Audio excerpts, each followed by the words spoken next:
welcome to the Hawks Nest live stream show. My name is Brandon Kane, and I thank you for tuning on in today, watching as ever here, getting through this summer, rolling along, looking at this team, taking a look at the parts that need to assemble together properly in order for this team to truly take flight into 2025. As I've said, I don't think it's a matter of it's going to be not happening or whether it will or won't. It will. It's a matter of how long it's going to take for this team to fully come together with all the youthful talent that they've collected over the past couple of years and all the good drafts that they've had in recent years. And one of those players that was an absolute phenomenal draft pick, especially considering where you took him, was Tariq Woolen. 3 years ago in the draft, the Seahawks got this kid in the 5th round. He was a raw product. I joked oftentimes you gave Coach Carroll the biggest, just pure lump of clay that he's ever been given at the cornerback position. For years, you'd been getting by on somewhat of the lesser talents to suit within the zone scheme. But here in Riq Woolen, you got the complete freak show. A guy that was just like you would build in a Madden game. The length, the size, the speed, the ball skills in addition to it. He kind of had everything there that you want in a cornerback, and you got that bursting onto the seam in that first year. He had himself a good boatload of interceptions, and they were impressive picks at that. Jumping routes. Doing like what Richard Sherman used to do on the 9 routes, where you look like the guy might have him a little bit stacked, a little bit of separation there, but then those go-go gadget arms, that length, that size comes into play as the ball's coming down, and they can just jump in front of that guy and go take the ball, take it away. He had that as well in addition to his toolkit, and he had it right from the jump in that first year. So we just thought, man, it isn't a matter of if this guy's going to be a star. It's a matter of, is he going to be a superstar? Is he going to hit that next level where he can reach up in place of once a Richard Sherman did for your Seattle Seahawks, or a Darrelle Revis, or a Deion Sanders, be that shutdown corner in the league at any one given time? But it's not quite rounded fully into shape in that way with Woolen. It has been fairly consistent, 11 interceptions over his 3 years. That stuff has shown up. There is a kind of major part of his game that's needed to come along. And then there's been kind of a new issue, so to speak, that kind of popped up as much last year, kind of out of nowhere there, in addition to all this stuff going on with him. I like to call this kind of the curious case of Tariq Woolen, because Woolen is, as I said, as talented as you can find. And what he does as a cover corner is really good. Can play man, can play zone, can play press, can kind of do it all that you want to do. And Mike loves that in this kind of defense.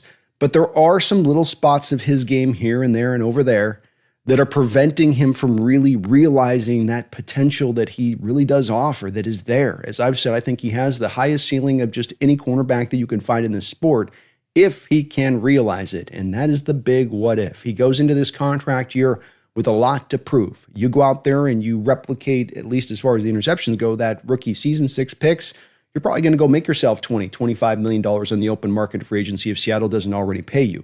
Come back and have some of those holes show up into your game, and that's going to maybe limit a little bit of what you can hope to get. So it's going to be a big make or break season in a lot of ways for Woolen. Not that he is a good player or that he's going to play for a very long period of time in this league, but is he going to reach into that star status that he kind of showed right out the gate in that first year when he was so good, especially as a really raw player, where he'd only been playing cornerback for 2 years in his prior 2 years in college. So he was new to the position, and you thought that some of this stuff would grow with time, specifically the tackling. That's the part that is really the big main issue, or has been the main issue in his game. This is an offensive player that's converted to the defensive side of the ball. And if you listen to football players, especially defensive football players, talk about offensive football players, they don't always speak of them in the highest of marks as far as toughness goes. The defensive players like to think that they're a little bit cut from a different cloth than those offensive guys. And so you do get a little bit of that feel with Woolen, of feeling sometimes like he's a receiver out there playing cornerback, when it comes to tackling, when it comes to his want to get off the blocks and all of that comes into play with it. But it did improve just a little bit last year. So let's look at Woolen here. Let's look at what he brings to the table. Let's look at what he brought last season and that improvement that came along in the tackling and his run defense. But then also let's look at some of the new issues that have kind of, or issue that has kind of popped up for him this past season that I think is a very important one to sort of take note of. And I think this is going to be probably the key to him reaching it and getting to that status of where I think he can get to. If he can clean up this kind of one thing, and I think it is controllable. I think it's in his power to control it. I think if Mike McDonald were to be asked, he'd say he can control this one thing. When looking at Woolen last year, his PFF rank was good, not as great as he's been. He's had better years than this as far as the overall grade, but still above average. I say about 64 is about your average for a player across the board by the rating and the rank. You can see Woolen came in there at 53. DJ Turner below him with the Bengals. Zion McCollum there, Tampa Bay, good corner there. Some good names in there. DeMondre Lenore with the Niners there below him. Mike Jackson, familiar name there. He had a pretty good year for Carolina last year. I think they gave him an extension. I want to say a little small extension. Denzel Ward, AJ Terrell. So still amongst some really good names in there of guys that are still playing pretty good level of things. Just not necessarily the strongest year that he's had, but not a bad year either. I don't want to paint this as a bad season. This isn't about whether he's a good player, he's good, but whether he can be kind of a great player. That's where we're trying to see if he can kind of go up to and really lock that in. As you can see here with the grades for the past 3 years, started out at 71.6, down 23, 67.1, 67.9 last year. So a marginal, very, very marginal improvement over what he did last year. And you can see his best year essentially being that first season, at least as far as how he was graded. He had that 6 interceptions in the first year, 2 in his second, 3 last year. And so he has been relatively around the same place as far as ultimately his performance over 3 years, year in and year out. But you can see in year 2022 and 2023, there is the red and the orange there that you're looking at on his grades that really do stand out and that you do feel from him on tape coming into this year. And that's going to be both the tackling and the run defense.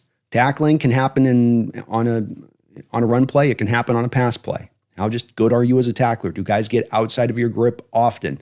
You can see he was dancing up around 20% with his missed tackle rate in those first 2 years. And then, the tackling's one thing, but then playing the run defense is a whole nother thing. And that's, how do you get off blocks? Do you get on the play? Are you in the right place at the right time? It's harder to judge, I would say, especially in secondary for PFF on this. But I think, again, this is where we come down to. This is what you also saw from him on tape. This is what it bore out, these grades. This is what you kind of felt from him. So you can see that even though 56th grade last year tackle-wise is not amazing, it's pretty far high above where he had been in his first 2 years. And his run defense scores as well, much better along than what they had been their first 2 years. So there is improvement here. There was a step being taken forward as far as the tackling goes last year. Absolutely, that was the case. Still, the missed tackle percentages up there a little high, but improved that as well. Got a little bit better there. You can see here he gave up last year as far as yards-wise, 393 yards. His second year, 391, and 549 yards in his first year. So as far as just giving up pure yardage goes, he was really good in that. 39 is the longest reception that he gave up last year.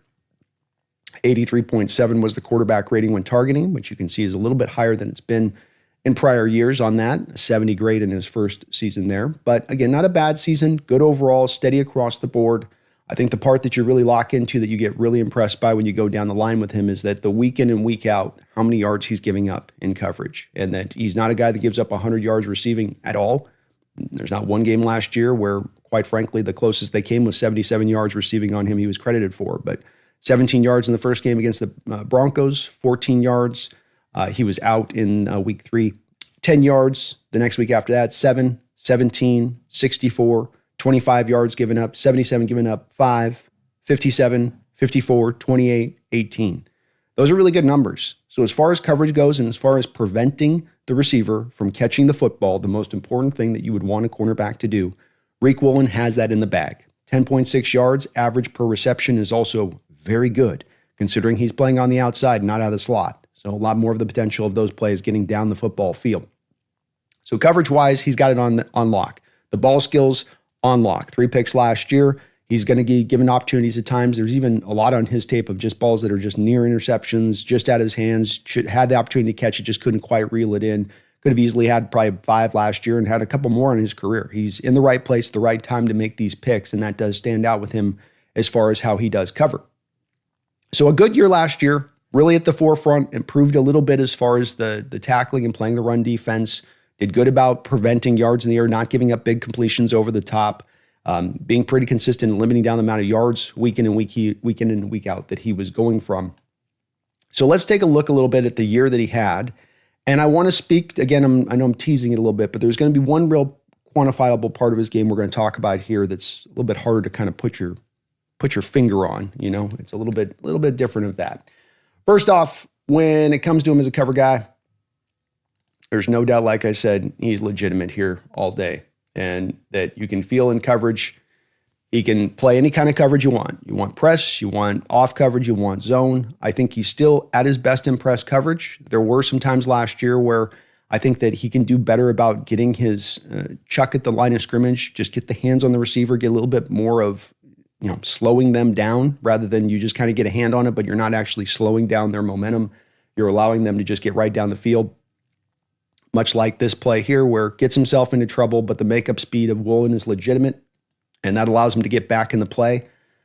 This is a great PBU here as he's able to recover and just get his head back in the ball, around for the ball. It's all about his speed here, where, bam, I'm able to get back to you here in a way that other cornerbacks couldn't.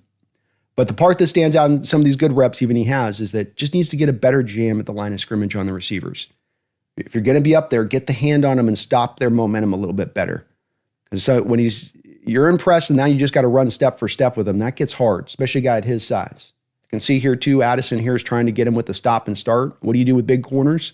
Corners that you think will have a hard time twisting their hips and stopping and starting and changing direction. Yeah, that's exactly what you're going to do and go after with a guy like this. But you see with Woolen, that's just kind of what makes him special, is he can do the stop and start stuff and then still have the acceleration to get back to you.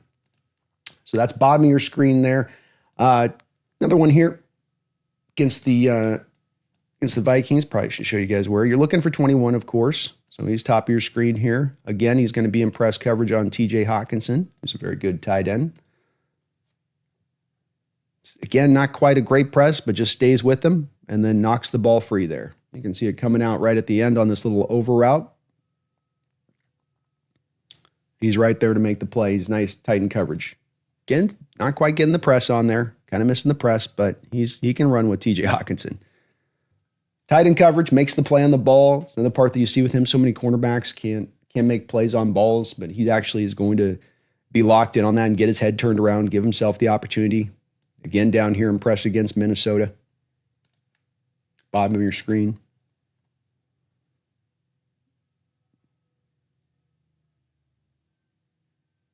Maybe a little bit grabby at the top of the route, the stem of the route, maybe just a little bit there.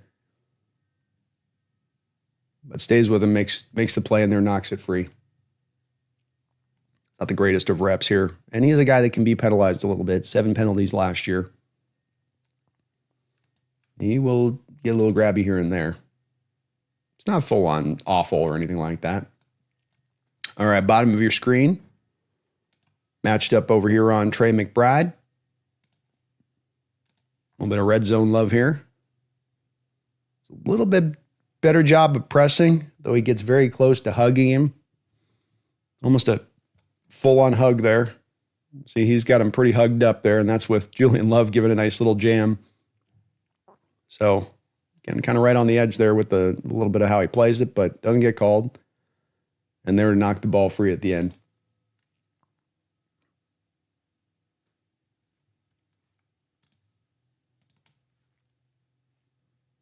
Again, against the Cardinals, bottom of your screen. Now we get him in off coverage rather than press. He's comfortable in both. You're just keeping him in front of the sticks. This quarterback's trying to attack him on the out route, be there to make the play. It's a little bit of representation, show his tackling and willingness to get up there a little bit more fierce than he has in the past. Keep him in front of those sticks. I can't remember. I think this was might have been a third down. I'm not sure on that. I think it was probably second down. But good job. Reactionary off coverage.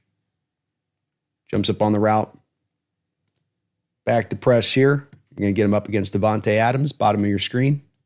Press coverage look. And he's rolling with it. It's right there with Devontae the whole way. Yeah, it's a little 2-yard completion.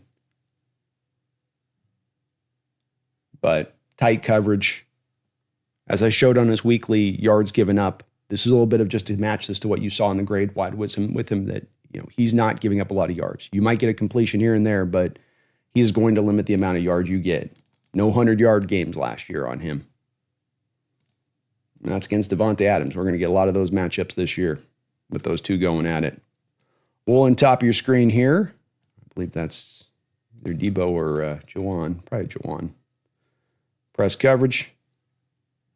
Jawan's going to run a little zipper route. So again, a kind of route that's going to attack the size and length of a guy like Woolen. Get him going one direction, change direction back the other way. It's a very tough route to guard. There's a lot of movement going on from the receiver here to make this happen, especially out of press coverage. But to me, he's tight with it the whole way. And you make the catch, it's a 5-yard reception, and you're right there to make the tackle. I think he plays this pretty well.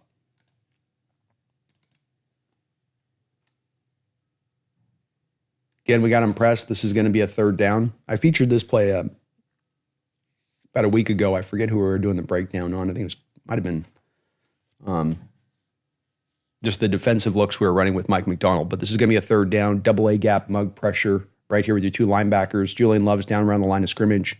Eliminates Christian McCaffrey in Purdy's mind because he thinks Love's going to pick up McCaffrey. It is all kind of moot anyway because of the fact McCaffrey is going to be brought in to pick up the blitz. So McCaffrey gets kind of wasted on this play. They're trying to get the third down. It's about 3rd and 4, 3rd and 5 here. Woolen's down at the bottom of your screen. And you get to see the first down marker at the bottom of your screen here to see that you kept him in front of it. So Woolen tight end coverage pushes him back across the way. You don't get the first down here. Force the fast throw by Brock. It's a great defensive call by McDonald, but a good job by Woolen to get up and press too and not allow that. As he starts out, you can see he's moving up here prior to the snap. If you're in off coverage and this out route gets thrown, it's going to be a first down. You got to get up and press and make sure that if it is completed, you keep him in front of those sticks. It's just what he does. Juwan's got to come back for the ball a little bit, and that's just enough to keep him from getting the first down. Very, very tight in coverage for the most part. There are going to be some moments of what I will call lapses. You will get some lapses here and there. But as far as playing and play out, he tends to be pretty lock solid as far as being tight in coverage. Here against Berrios, just no chance here. Dolphins had a long day at the office, offensively speaking, in this one. But he's right there the whole way. Short little route. You ain't going to get much on that with him. Last little cover one I want to show to you guys here. Just a little drag route across the field, top of your screen. Back here again in press. Just running step for step with the guy. All the way through. Ball is completed, but it takes a really good throw. Not a lot of separation there. Makes the catch, instantly down.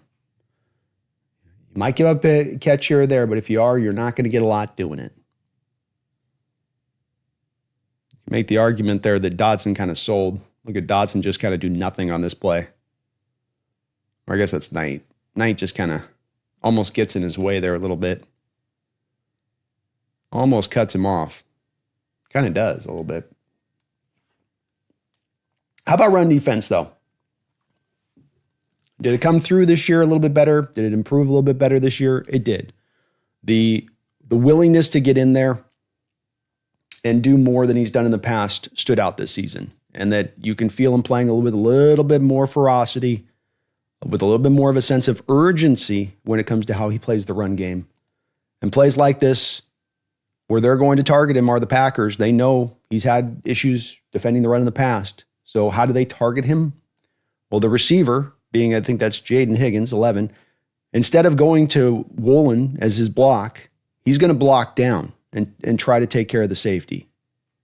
So he says, between these two tacklers, we think Love is the better tackler. We're going to isolate Woolen on the back. So everybody else gets blocked up here. Everybody else is blocked up. This becomes a one-on-one with Woolen. Can you tackle this guy in space? This has been, coming into this year, one of your weaker areas. Packers have completely set the stage for this play.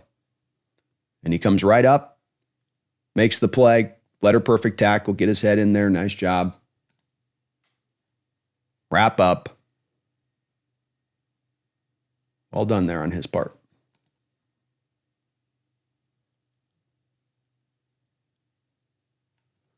All right, let me show you another one. A couple of good ones here from him last year. I was very impressed on some of these snaps going back, and I've forgotten how well he played some of this stuff.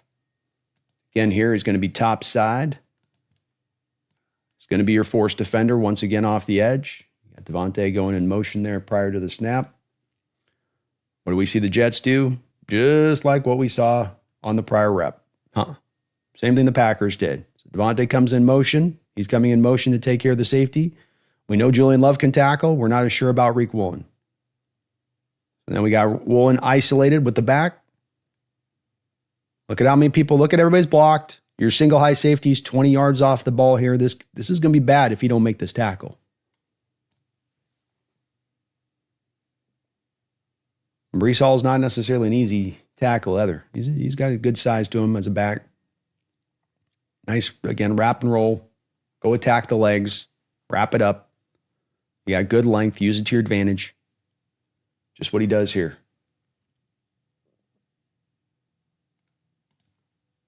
Coming forward a bit. Coming forward. Bit by bit. By bit. Top side again here. Woolen's going to be up there. Press coverage on the high side. Got to come off here. Come make the play. It's actually going to be a fumble caused. So gets off, not really any kind of block there. Again, the receiver just kind of ignoring him. It's almost like some of these teams treat it like we're just going to ignore him, block everybody else, and force him to tackle. Comes in and causes a fumble right at the end of this play.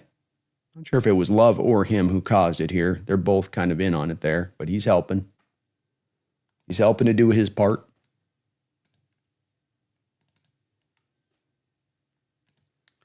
Buffalo Bills. Again, back to the top of your screen. Again, back in press formation here. Handoff. Gets off the block. You'd like to get him off the block a little bit earlier than this. One place I think the place is that he needs to grow in his game here is maybe the tackling did come forward. Would like to see it getting off the blocks a little bit more, trying harder at times. And he just kind of waits for the running back to come to him. If the running back comes my way, I'll do something. But he does make the tackle on Cook here, along with Ernest Jones. Back to the Bills game. Top of your screen. Press coverage look. Right up there.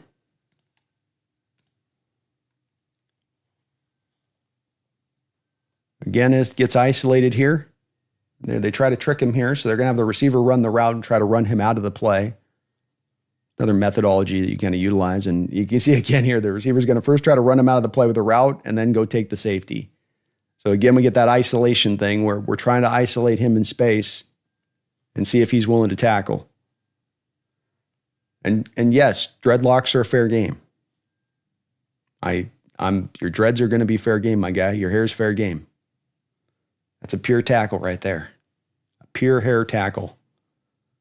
But you can see the words out on the street here with some of these reps that teams are doing this on purpose. They're going to his side of the field. They're having him left, unblocked. They're saying at times, we don't think you're going to tackle. We don't think you're going to be willing to tackle. And he showed last year, yes, I am willing to. I will get in there and do that. Much like the last play here, the receiver is going to try to top of the screen, try to just run Woolen off on the route. Woolen, keeping his eyes active there, gets back in on the play to help make the tackle with Dodson on. I think there's times in years past he might have just stayed on the route here and not gotten off the block and really gotten back in the play. He's got to come in here and make this play. This could be a much bigger play if he's not in on it. So is the run defense perfect? No. Is it coming forward? Yes. Is it getting improved? Yes. It is getting improved.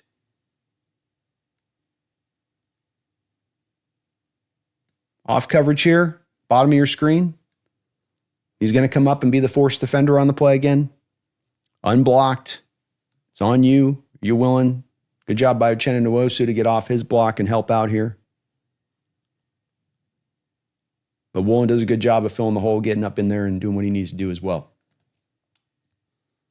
Gives me encouragement. Got to remember with this guy that he was only playing cornerback for 2 years in his final 2 years of college. He's not had a lot of run at doing this. It takes some time to learn, and it's hard to learn it in the on the fly. One thing I'll say, though, is there are those times where just ain't always locked in every play.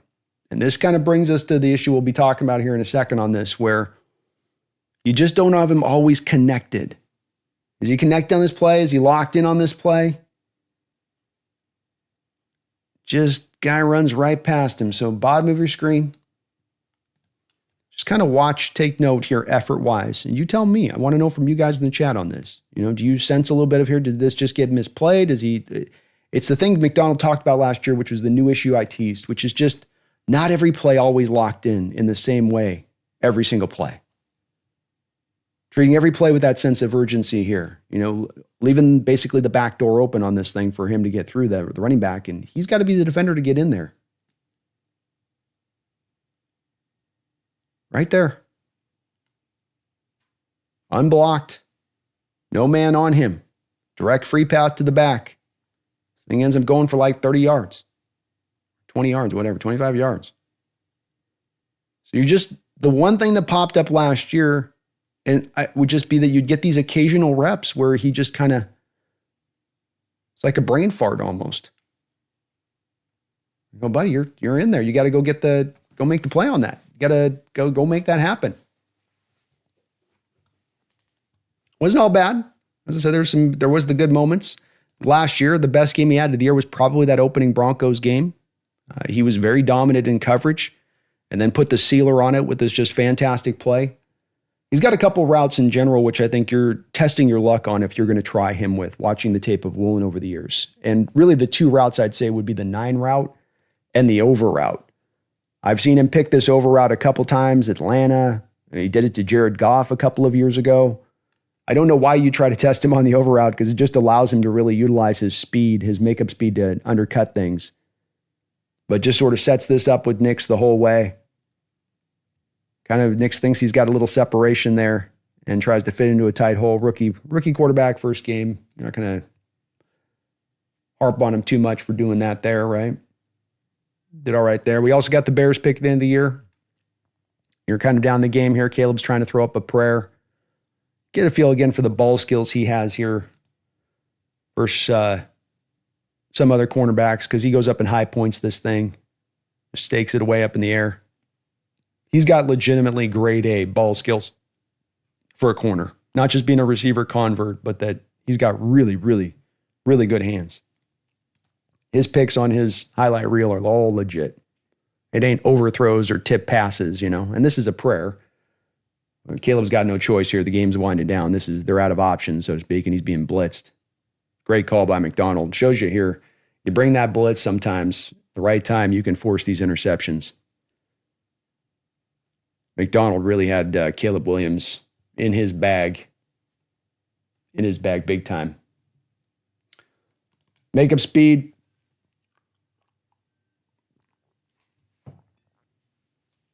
Just one of those things that makes him another separating part of what he does. Bottom of your screen here. Just watch it, how far this play goes down.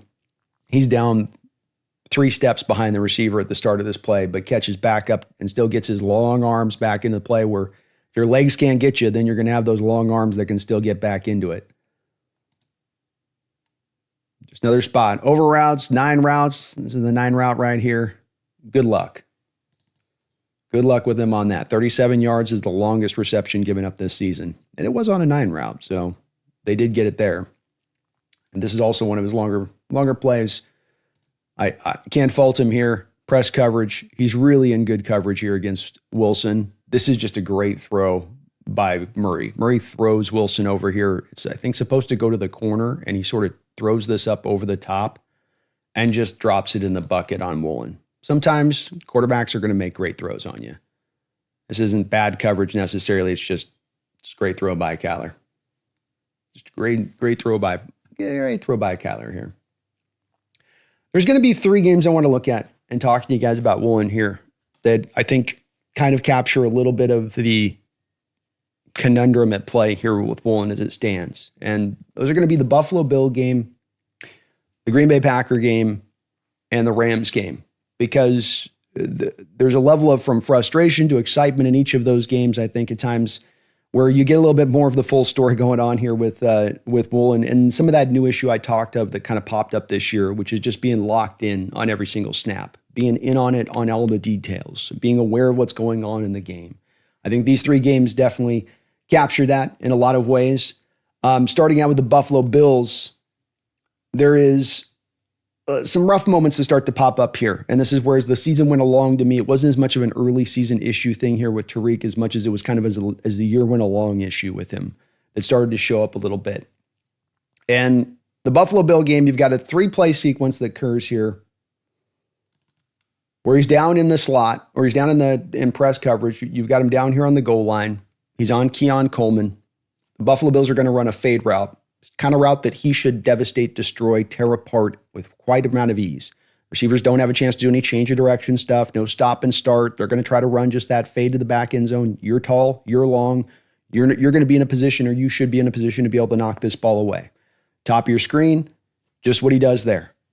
Does a good job on this play of something that was an issue at times last year, which is getting an actual press. Just dislodging a little bit. He could still do a little bit more than he does here, but he does a little bit better job, and you're going to see on the next rep I'm going to show you, of actually getting some contact and slowing down the momentum of the receiver a little bit, and then getting the ball in and knocking it away.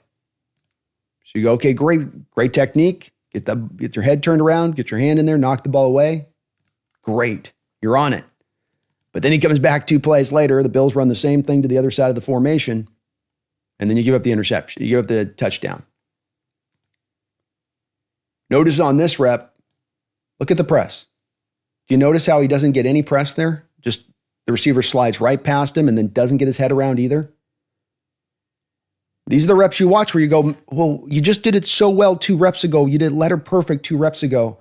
And now you blew the press and you didn't get the head turned around and you didn't get a hand to try to, dislodge the ball out. I don't think Keon ran this supremely differently than the one he just ran to the other side. I don't think he did anything marvelous or great on this play. It's a very nice throw by Josh Allen in the right spot, definitely. But there's no real difference from this play to the other one. It's just, I kind of feel like, was he just really all the way locked in here? Maybe, maybe not. Maybe I could be off on this one a little bit. Just something that kind of jumped out to me just a little bit there. Get a holding penalty in this game as well. Wasn't up top of your screen here. Pretty blatant pull back there. Kind of panics. Gets called for a penalty on it. The Bills game, some rough edges started to kind of show up here over what was, pretty solid season there up until this point. Kind of on his way, especially seeing that the defending the run and getting off blocks was, a little bit more improved than it, had been. Then we got the Rams game. And I think that there's no game that can more further kind of capture the whole story of where it's at right now. Not the story of where it'll be fully told a year from now or 2 years from now, but just kind of the full story of last year and all of the good and all of the bad. And that this kind of captured it with Woolen last year in so many ways, all the way across the board. Because you got your good, you got your bad, you've got your difference-making component that he sort of teases in this game too. You kind of get it all here with this one. So first, the game kind of goes a little bit back and forth for him here and there. You've got Cooper Kupp gets in. He's going to make a nice little catch on an in-cutting route here. Top of your screen. You're going to have him press here on Kupp. Kupp playing on the outside on this rep. He's in tight coverage. Not a bad press. Doesn't get a lot there. Kupp just good change of direction. Breaks open. Makes the catch. 12 yards. Not the worst thing in the world, right? You've got PBU in the back of the end zone on a really nice play against Davis Allen. Here he's playing zone. Top of your screen. And does a good job of not getting sucked in on his receiver. So he's playing press coverage. Doesn't take the bait on the receiver on the outside. Drops off the outside receiver into depth to the end zone to go pick up Davis. So smart, active eyes here. He can play man. He can play zone. He's comfortable in both of these two. Having Carroll as your head coach through your first 2 years, you better get comfortable in playing zone. And then makes that play on the ball in addition to it. Almost an interception here, huh? Very close. Davis Allen actually has to play kind of cornerback at the end of this play to make it from being a pick. Woolen's trying to take this thing away. So we got some good reps in this game. Definitely we got some good reps. Some bad reps though too. Cooper Kupp catch. Got another PI here. Just too much of his hands, bottom of your screen. He's going to push the guy past 5 yards out of bounds. That's going to draw a flag. See the official throwing the flag right at the end there in the play. Just not kind of completely locked in here, right? Just kind of, I don't say lackadaisical a little bit on the route, but just kind of like, why are you trying to look back for the ball here? Like right here, he goes to look back for the ball and stops his feet. He'll do this sometimes. It's like, what are you doing? Why are you looking back for the ball? Stay glued. And when he looks back for the ball, he also pushes the guy out of bounds. It's kind of a weird rep, huh? So he gets called for that. Got some breakups. Also, though, you get the interception. Third pick of the year. This is the second one at this time. Puka Nacua trying to operate off the slot, operate off the outside here. And he's trying to take the top off with an inside release. Woolen's with it all day. And then goes up and shows off those ball skills I was telling you guys about. High pointing the ball, making a better play on the ball than Puka. Fantastic coverage here. Absolutely with him step for step and then complete the process with the catch. You just go, wow. Yeah, here's what this guy's got. Davis Allen with nearly that pick in the back of the end zone as well. Locked down corner. Shut down island out here. The potential is absolutely there with this guy. But things continue to progress on a little bit here. Things progress on. 1 second here. Make sure that's the right one.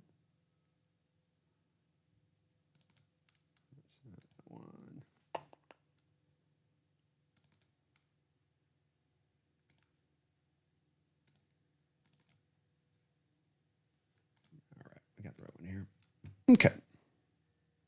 So we get to OTA in this game, and you've got the Rams with their final drive. And this was probably the toughest final drive sequence for Woolen on the season. And in a game where there's some ups and downs, completions given up, PI, have an interception, almost have another pick. Things are going pretty good for the most part, but there's also some bad to it too. This again, why I say I think this game, as much as anyone, probably encapsulated all of the 2024 season there for Woolen and what he did bring. So you have a moment where Stafford and company are trying to drive up the field. I believe that they've got a key third. I want to say it was a third down on this play. And Woolen's got just a ripe opportunity here to put this game to bed, to allow your Seattle Seahawks to go win this thing and it to be done. He's going to be to the top side of your screen here. He's going to read this play all the way through true and right and be in just the right position to go and make a play here. Drops off, he's in zone, realizes they're trying to run him off, jumps right in front.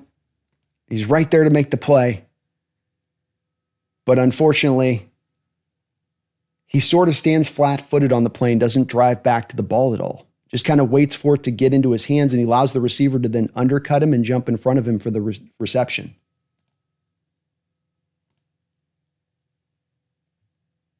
Really smartly read here. He knows just what they're doing. Just can't quite get it. And again, to show you a different angle here of how close this came. Look at this. This one's the brutal angle here. I mean, look at him. He's right there. Just run up, and go get this ball. Go get this ball and you'll jump. It'll be like Malcolm Butler in the Super Bowl, where you run in and you're going to go, if you're going for the ball, you can even have contact with the player. But see how he just kind of stands flat-footed and waits for the ball to come?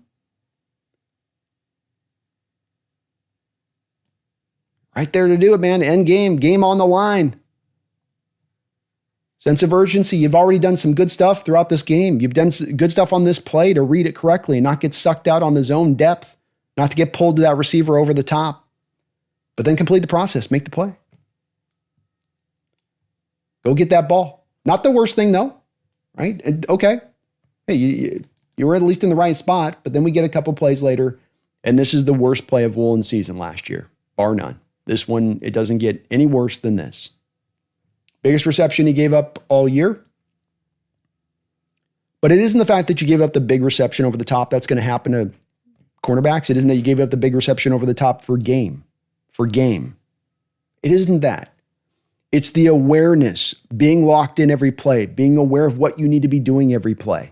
I'm not talking about you have to be fast and be thinking quickly on your feet every moment, but be aware of what's going on prior to the snap and what teams could potentially try to do to you. Seahawks are going to run a rare cover zero blitz here. This means you're in man coverage. This means that Woolen does not have any help over the top. Look at all those players down by the line of scrimmage. There's not, count those guys up on that. There's no single high safety over the top here. This is on you. This is on you. As well, because you have cover zero, because you have everything condensed down by the box here, you have no need to really be in and have to play the run as much here. You don't have to as much be as on it because you have extra bodies down there to deal with the run if there is a run. Why do I mention this? Because in watching this play over and over again, I am convinced that Woolen gets a little bit peaky. He doesn't lose this play because Robinson's faster than him. Woolen's got him beat in a foot race every day of the week. He doesn't get lost on this because the guy made some great move on him. The inside release is not shocking. It's not like he was expecting to go outside and he comes inside. That's not the problem. The issue comes right here. Look at Woolen's head. He's watching the run play like he's going to try to go make a play on this backside in the run play. And it's just for a moment. It's just a quick moment that he gets caught up on that. But why are you getting caught up on that? You know you don't have any help over the top. You've got to stay over the top on this play.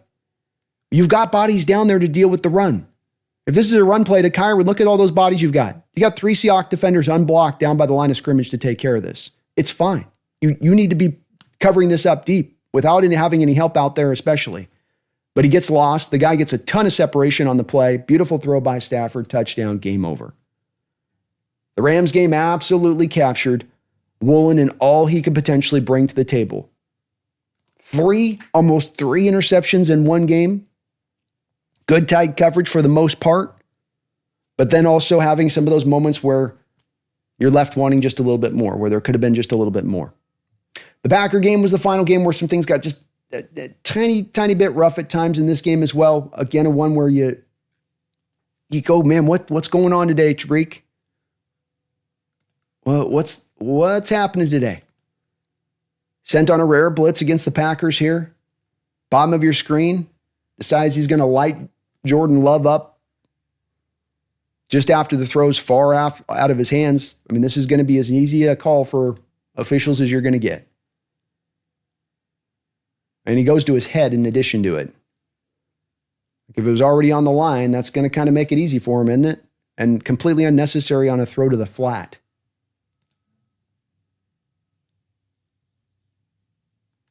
This day was a long one. This was not the greatest of it. Even on the good routes he's barely kind of holding on. Here you got him from the slot. Probably don't want to put him very often in there. He's on Watkins here. He's kind of following Watkins along. And Christian just gets him beat. Separation right there. Woolen with the makeup speed gets back into this, but you can see Woolen never gets his head turned around. He's scrambling the whole rep to try to get back into this. And with this game, I want to say, and I'm not trying to be too hard on Woolen, I'm just saying this is the thing that's got to get cleaned up for him to take that next step this year. And it's controllable, this kind of stuff. But remember, too, this is the game in the Packers that came just after the Vikings game. And then the Vikings game, he was sat for the first series by Mike McDonald for not being all locked in, for not being there. And that's something McDonald, I think, referenced to reporters last year, is that just every rep, he's not always in there in the pocket of where he needs to be mentally. And that you get that on some of these reps like this. So even a good rep there where he gets back into it, uses the makeup speed, doesn't get his head turned around. He's just lucky that the ball's kind of underthrown there by Love as well. Or this is potentially going to be a nice completion down the field here for the Packers. Fortunately, it didn't get a lot better than that. Gets beat deep here. Again on the 9 route. These are routes that he usually has on lockdown. Watkins, pretty fast. But to me, this is another mental one where 75 to 85% of this rep, he's in the right place, the right spot. But then he just kind of loses it at the end of the rep, where you just see him kind of looking back for the ball and stopping his feet and then create separation. Bottom of your screen, watch him. Looking back now. So he's looking back for the ball, but the feet stop, kind of. Watkins keeps moving. But he just kind of drifts and stops, and then the completion's given up. So sort of a weird day here with Woolen in the makings of. And unfortunately, I can't say that it got any more clear with him and his play on the day. This is another rep that just kind of bothers me from last season. 10 seconds left to go in the half. 10 seconds. I do not believe that the Packers I don't think that they have any timeouts here, I want to say. He's top of your screen. So understanding this, if you're in that position, 10 seconds to go, they're already kind of in quasi field goal range, aren't they, at the 38? It's a long field goal, but they're in field goal range nonetheless. That horse has kind of already left the barn. So as a defense here, knowing there's 10 seconds left, what do you put the priority upon? Not getting beat deep, not allowing a touchdown. That's where your priority is defensively speaking. Yes, he's impressed. Yes, that makes it hard. But I've already showed you a couple times in this game where he's already gotten beat over the top. And here it comes again. Cleanly beat over the top on an inside release.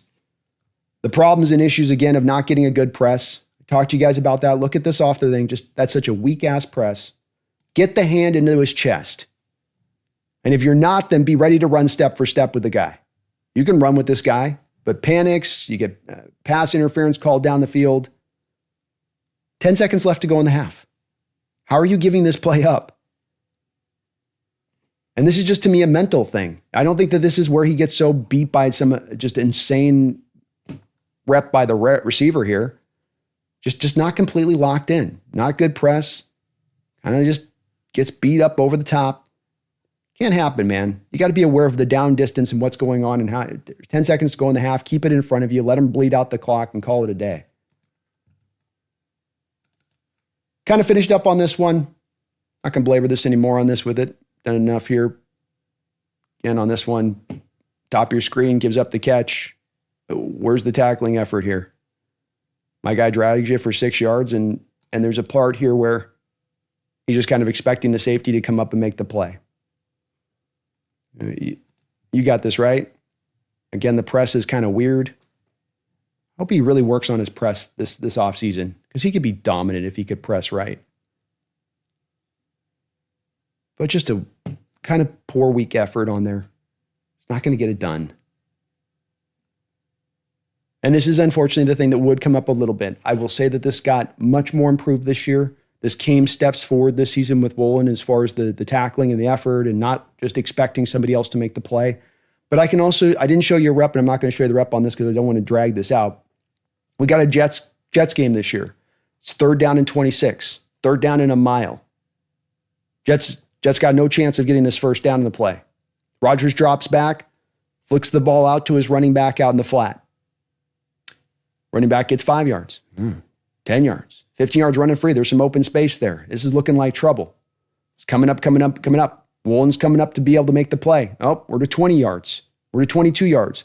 Woolen's still not making the play, not coming up with any sense of urgency, not coming up to try to go get the play.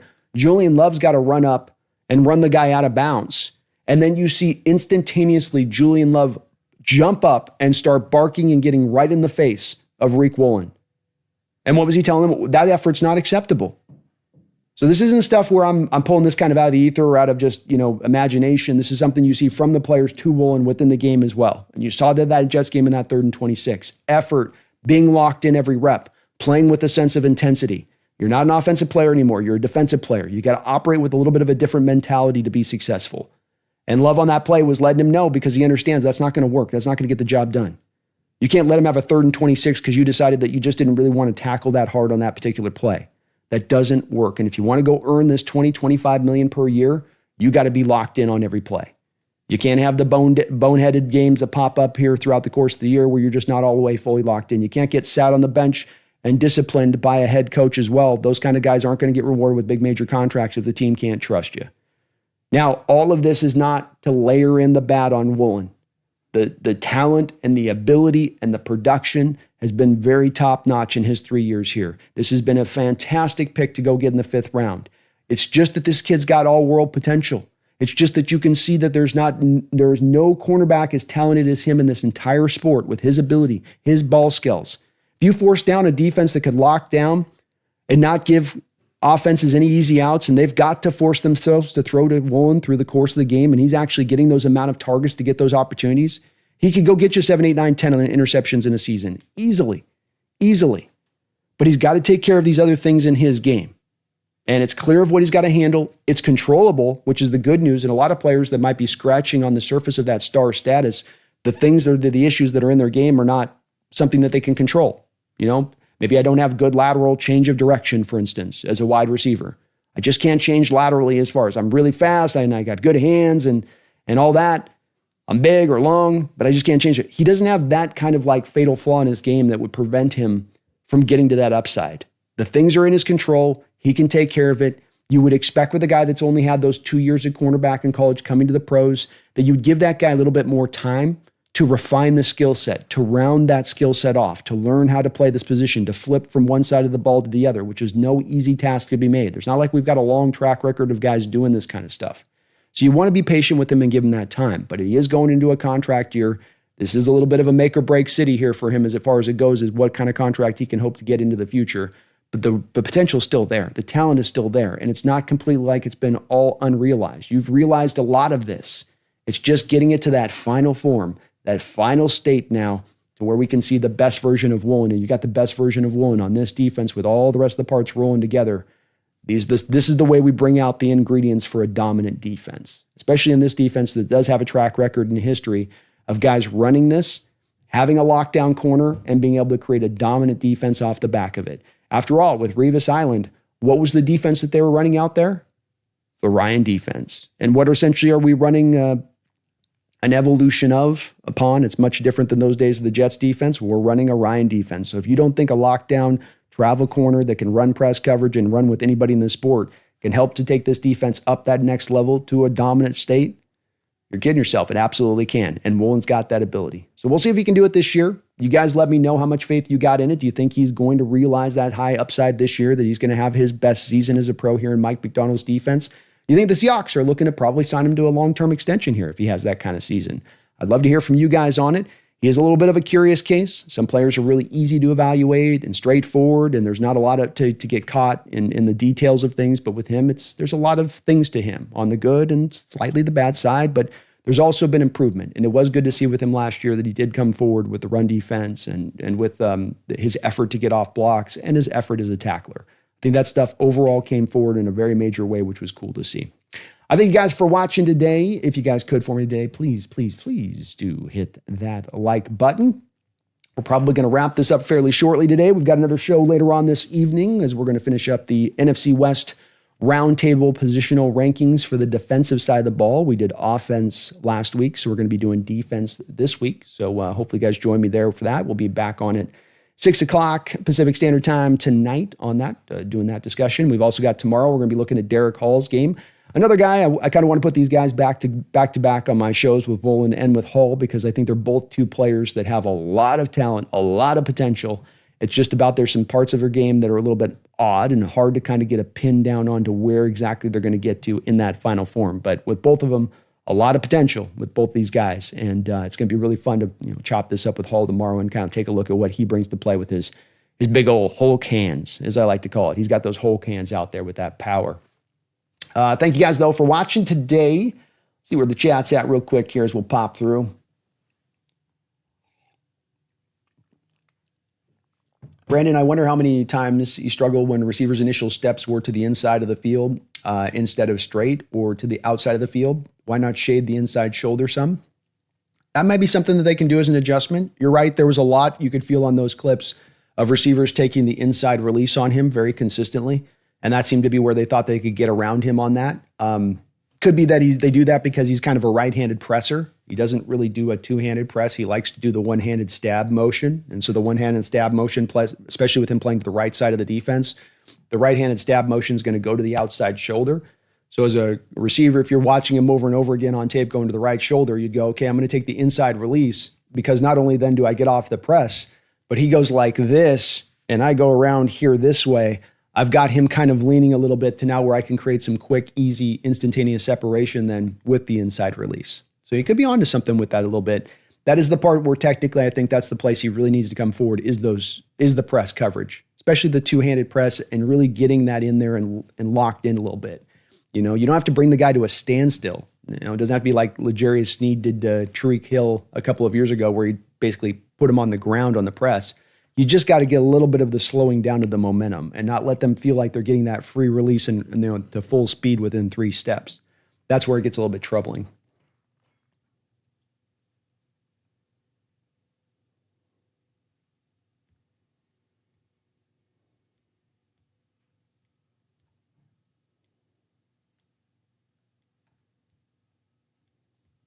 HHG, Father Time's going to hit Stafford like a train. I hope so.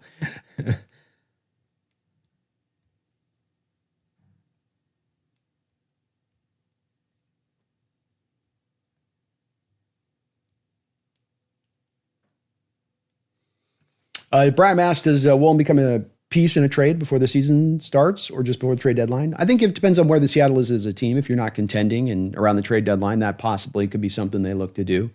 I think they're going to try to ride it out here his full year. And I think that there's still an opening here for Woolen to be a long-term extension here. I think the team just wants to see these parts of his game to probably come forward to sign him to that big kind of extension. And that's going to be really I think 50-50 willing to go either way on this, Brian, I would estimate. It's a guess, of course, but I think that they know the talent's there. They know the ability. We've heard them talk about Woolen and all of what he can bring. They just know that they're waiting for this thing to kind of fully refine down, because you're not going to give a guy 20, 25 million a year if you're not sure if week to week he's going to lock it in. If you're not sure week to week you're going to get consistency as a tackler, as a run defender, you're not paying that kind of money for that. So I think it really just kind of comes down to that. But I don't think he becomes traded, Brian, unless your season goes kind of wrong in the early part of the year from a win-loss standpoint, and you just get kind of into more sell mode.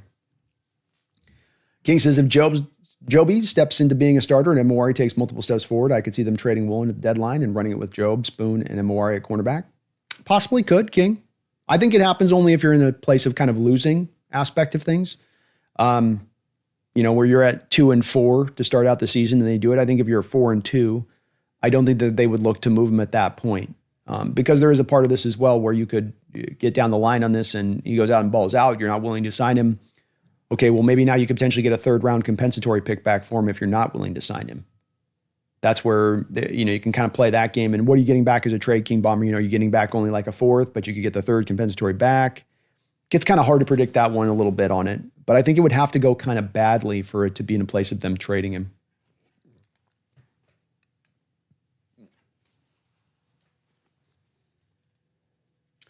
Feed Me says, do you have the clip of J-Love yelling at Woolen? I don't. I was meaning to get that one, Feed Me, for the show today, but I wasn't able to get that one locked down, unfortunately, on that.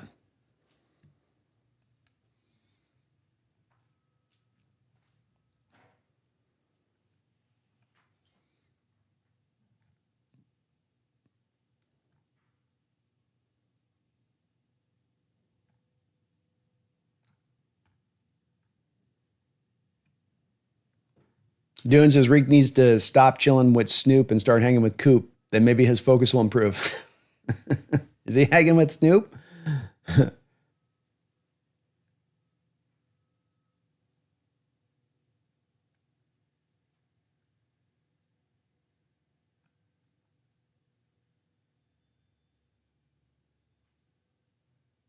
HHG, we don't really know why Connor retired. I'd estimate that the leg probably wasn't feeling as good coming off that torn ACL, and you get paid those millions sometimes too. It's just the love of the sport kind of starts to fade away probably a little bit too. Addicted Brandon, yeah, Tariq is just standing still and punching when the guy gets into him. Don't the rules allow him to launch in the player instead of just sitting there? Yeah, it's kind of, he does this sort of like this, and if you go back and you watch a guy like Sherman would do a one-handed stab as well, but if Sherman was going to stab you, he was going to hit you like it was a long arm bull rush. I mean, you were going to get boom. He's going to nail that thing. Woolen will just he won't even extend the hand out. He wants to pull the hand back and get into his running motion. And that's the thing, is that when you fully extend to it, you got to commit to like landing it. Because if you miss it, that guy is going to have a nice, easy release off you and you're in trouble fast. But I also could see Richard doing a lot of times where he gives you the double hand, he gives you both of the hands into it and he can bring you almost to a standstill with it.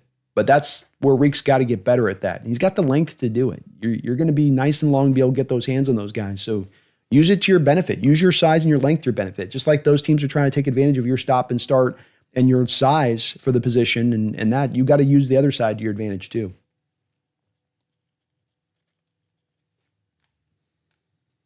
HHG, thank you for the $5 donation. HHG, man, says, how many mills can row mill if mill row mills? I don't know. 4. Thank you, HHG. How many mills can row mill if mill row could mill row mills? I can't believe I got that out. That's a tongue turner, man. That's a tongue twister. Thanks for the donation, though, brother. I appreciate you. Feed me more Seahawks. Thank you for the 16 months as a Hawks Nest Ring of Honor member. I appreciate you for that. And I promise you, man, we're going to get those opening titles done. I swear I keep promising that, but I don't get around to it. TBH, Woolen could have a really good season, but I have no faith that once he gets his contract, he's going to stay locked in and he could sign somewhere else, please. That'll be an interesting part is if he does have that great year, if Seattle then does sign him to that deal. This is the good news is that when you do have a guy in-house like this for what will be now his fourth year, you've got a very good idea of who this player is, what makes him tick. It's the old story that Ryan Clark used to tell about Antonio Brown, where Ryan Clark warned the Steelers organization that once you pay this guy, it is going to get significantly worse than it already is at. Because the guy is only going to become more of who they are after you pay them, is I think he said something along the lines to that. And so the team's got to be aware of that with Woolen is that, are you guys just waiting to get paid? And once you get paid, now you take your foot off that gas pedal. And if that is certainly the case, that's not a guy I want to pay. But I do trust in the people in-house having a good feel for that guy and knowing whether or not he is wired that way. And if he was, I think that they would be out on that if there was any kind of risk for it because the money's just so great. You're talking $25 million per year. You don't want to take that kind of risk on a guy that you got questions on.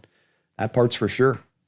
So I feel where you're coming from there, Feed Me. I understand completely some of that worry and concern there. As I've said, there's a very strong argument to be made with Woolen that he had the best year of his career in his rookie year.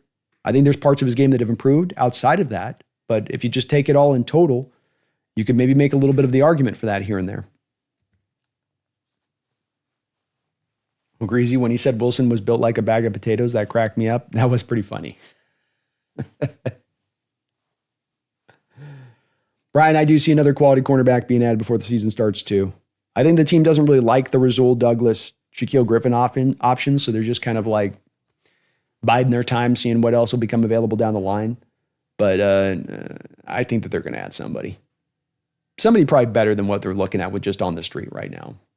Paul Sucia says, riddle me this. If Abe Lucas shines at right tackle, that makes him a $20 million free agent. Why are the Seahawks unable to invest early draft picks on the O-line?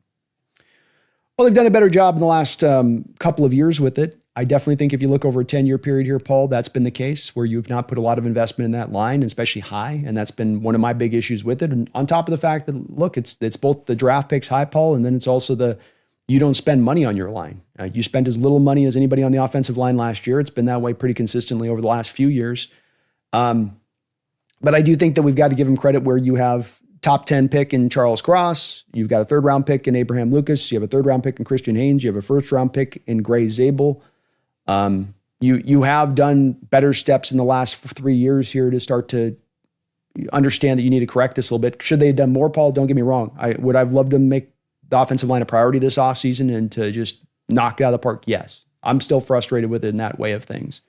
But it is getting a little bit better, I guess, hopefully. That investment side of it. Now the part to come forward, Paul, they've done the draft pick part. Maybe now the point to come forward now with is, hey, start to actually spend some money on the line. Actually start to invest on both ends of it here with this, not just one or the other, or just one. But yeah, Lucas would be in line to make a lot of money if he can get through a full season and play up to his ability, that's for sure, even with some of the injuries that have been there with him. Addicted Brandon, do you have a preseason video planned to guess which players get extended before regular season? Maybe rank them in order or got to keep them status? Well, I'd be a guy I'd be pretty hesitant with doing too many contract extensions this year, to be honest with you. I mean, the Dixon one was one that I was looking at, and the Charles Cross is the one that I'm looking at. I don't think that there's really one outside of that I would really be in favor of giving an extension to. I think there's guys that have a potential of reaching that place of things, but Addicted, they all kind of sit in an equal place where I go, I need to see you do it. Abraham Lucas has got a lot of talent. I'm very hopeful he can get a full season out. I think he can be a dominant right tackle in this league, but I need to see it. I ain't going to pay that 6 games into the season. I ain't going to pay that 3 games into the season. I want to see a full year of Lucas rolling. With Riq Woolen, I want to see a full year of you putting it together. I want to see it all put together. I want to see you reach that star status that you've shown us you might have the ability to get to. Kenneth Walker, can you stay healthy?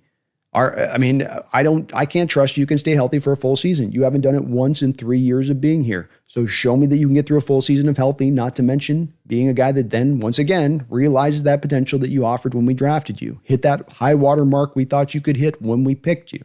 It's not all his fault, not getting wrong, but it's just that I need to see a full season of him proving it. And then Boye Mafe the same way for me. Addicted, where I need another full year of it. I've got you running hot and cold. You're a streaky shooter. You'll give me 7 straight games with a sack, and then you'll give me 6 games with no sack. I need to see you having more of an impact week in and week out, again, to understand that I got to pay you $20, $25 million per year. This is not small ducats. This is big money. This is big chunks of my cap. I got to allot to you to sign you to that extension. And so I don't mean to be boring on this one, but all 4 of those guys, they're in full prove-it city to me as far as this year. Not that they've been not good players, but then when you got to pay these guys this money, if I got to spend money on a running back, I'm going to give a guy $25 million per. I need to know what I'm getting in full for that. And I need to not be going, well, I get this, but I'm not getting that. I'm not getting this, and I don't get that. But I'm paying this amount of money, but I'm not getting this, but I'm paying this amount of money. I don't want to do that. So all 4 of those guys would be in the very same place for me, Addicted, where I would say I'd want to see a full season of it. I don't want to extend any of these guys really halfway into the year. I don't think that there's a reason to do it. Number one, I don't think I'm drawn to have to do it. So why do it? And kind of at that point, it's a great suggestion. Don't get me wrong, but those are the only guys left, those 4 that would be even in the neighborhood of extending. And Kobe, I don't think they're going to do the Kobe Bryant because you drafted Nick Imawari. So I think Kobe could go out there and ball his butt off. And I don't think your intention is going to be to sign Kobe Bryant to an extension, not to mention you already have Love on an extension.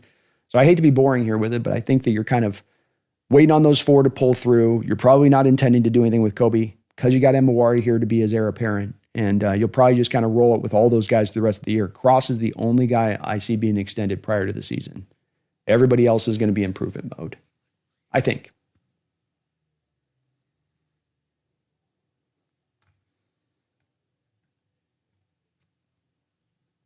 King says, I'm not sure what would have done to nail it out of the park that people are suggesting. I guess the Vikings knocked it out of the park, but their situation isn't great. Will Freeze could be a 5-game wonder. I think that this is where we come down to I'm going to certainly at times give the front office the benefit of the doubt, King Bomber, and I'm not going to rail the offense on the fact that they didn't do more for the offensive line. But I think the people having some issues with their approach to the offensive line for a 10-year period here, King, because this is the part that sometimes gets lost in this debate, is we get stuck in the micro of what's going on in this season and what's going on this offseason and the elements at play and the availability of who you had available to go get, rather than looking at this as a 10-year issue. And that what you've done this offseason is more in alignment with some of the problematic issues that you've had over a 10-year run here. Yeah, Gray Zabel's been picked, but you came into this offseason understanding that the offensive line was the weakest part of your team last year by far, and that it sunk this team over that 10-year period a couple of different times by being so bad. You need to make it a priority. You need to make it an emphasis. So you walk into this offseason, you lose Lakin, which is not a big loss or anything, but then, okay, Zabel and Josh Jones. That's not you going out there and really understanding that this has been a 10-year issue and that you need to attack it in a major way to avoid it once again sinking your ball club. The potentiality is still there, King Bomber, for the offensive line to once again be the weakest part of this team and to once again sink this team from reaching the high water mark of potential that they do offer with the talent that they have on this roster. So I'm not making the argument that some people are that they didn't do anything. But I certainly understand where people say they should have done more, they could have done more. And while there wasn't a lot of guys out there in free agency, King Bomber, this can come down to making the trade. And it can come down to, we don't know what trades were and were not available. We don't know what teams would have requested what for you to make some kind of certain trade here or there. And that's the part that gets lost on this, is we'll get stuck on the who you draft and who's available in free agency. And I know that offensive line trades are rare, but I think that they're rare as much as anything else because you don't have a general manager that's willing to put up the ante of goods it takes to bring in that lineman. And so that's where we come down to, yeah, you didn't make a trade. I doubt it's just because there wasn't a guy available. I think it's probably much more likely as much you didn't want to pay the high cost to go make a trade for that quality offensive lineman.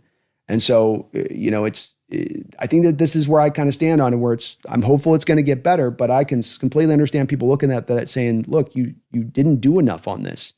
And these excuses kind of run hollow, King Bomber, when it's 10 years of it, when it's not just a 1-year thing, but it's 10 years of neglect for one given positional group by the same general manager. I think the criticism's probably pretty fair on it at that point.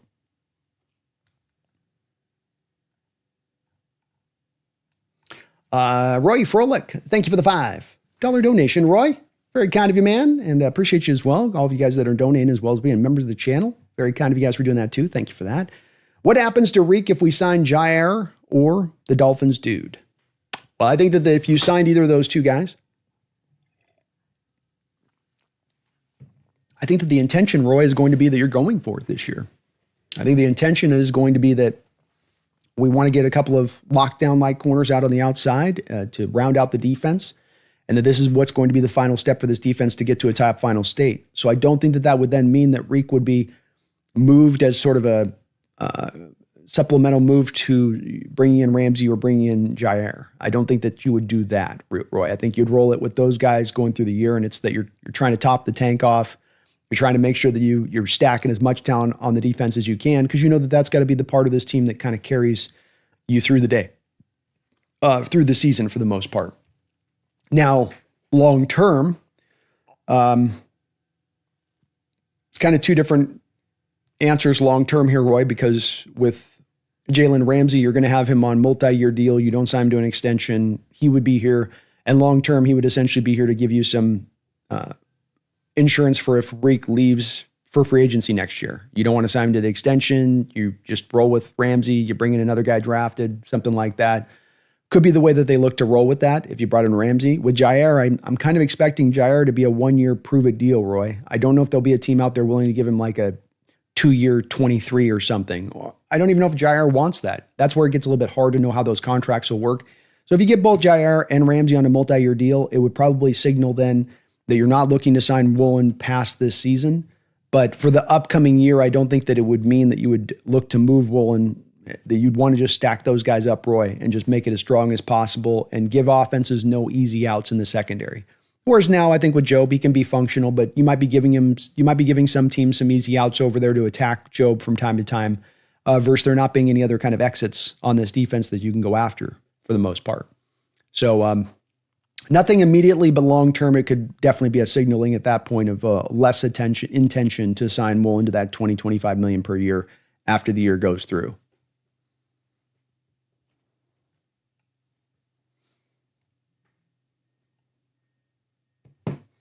King Zhao, we're not going to lie, rather have Haynes than Olu at center. It could play out that way, King. Well, once the pads come on, I wouldn't be the least bit surprised if we come to find that there's a lot more kind of rotating and moving around on this. I know that he's getting snaps at centers right now. Dig to Brandon, your point about no one else has proved it is fair, but if they don't extend now, don't those guys go all out looking for a big bag of cash in 2026? Well, I mean, yeah, but that's also a matter of addicted if they've got to go out there and ball out this season, right? So that's not where they've got money in the bank, where they've done this, it's on the books, it's all good to go. That's where they're in a position of not having yet shown that they're in a position to get the big bag of cash. Maffe's not getting $20 million a year on the open market right now. Woolen, if he's on the open market, it's not getting $20 million. Walker's not going to get a big contract extension on the open. He'll get money, you get a little bit of money, but he's not going to make some high water. He's not going to make just break the bank kind of money there. None of these guys have been in a position right now where if you pay any of these guys addicted, you're paying for potential. You're not paying for what you've actually seen on the field. You're paying for the imagination of what you hope they can be. And if they all go out there and they ball, if Walker goes out there and ball, and Maffe goes out there and ball, and Woolen goes out there and balls, and they go out there and they have this great A year, and Abraham Lucas goes out there and does it, well, it's a tough position to be in, that's for sure. But let's also remember with this that you have a lot of cap space next year to work off of. So if you get into 2026 and you want to sign the guys to the extension after the year and you've decided you can do that, you're in a position to do that. You've got a couple of months before free agency to get them onto an extension. And very well maybe the way you roll. You have the franchise tag.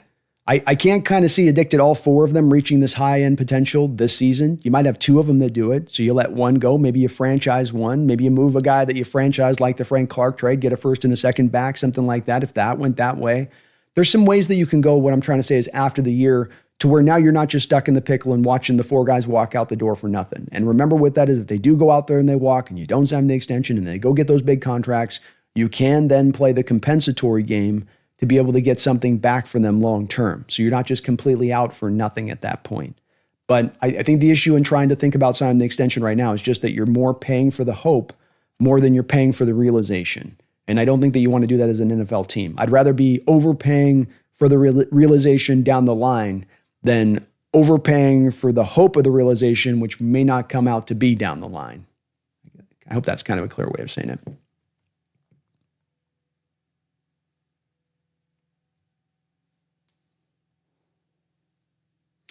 Bear with me one sec, folks. Be right back.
Dixie Brandon agreed if they don't ball out, they at least take the slightly bigger bag in 2026. JS has to draft rookies for those positions. Tough situation.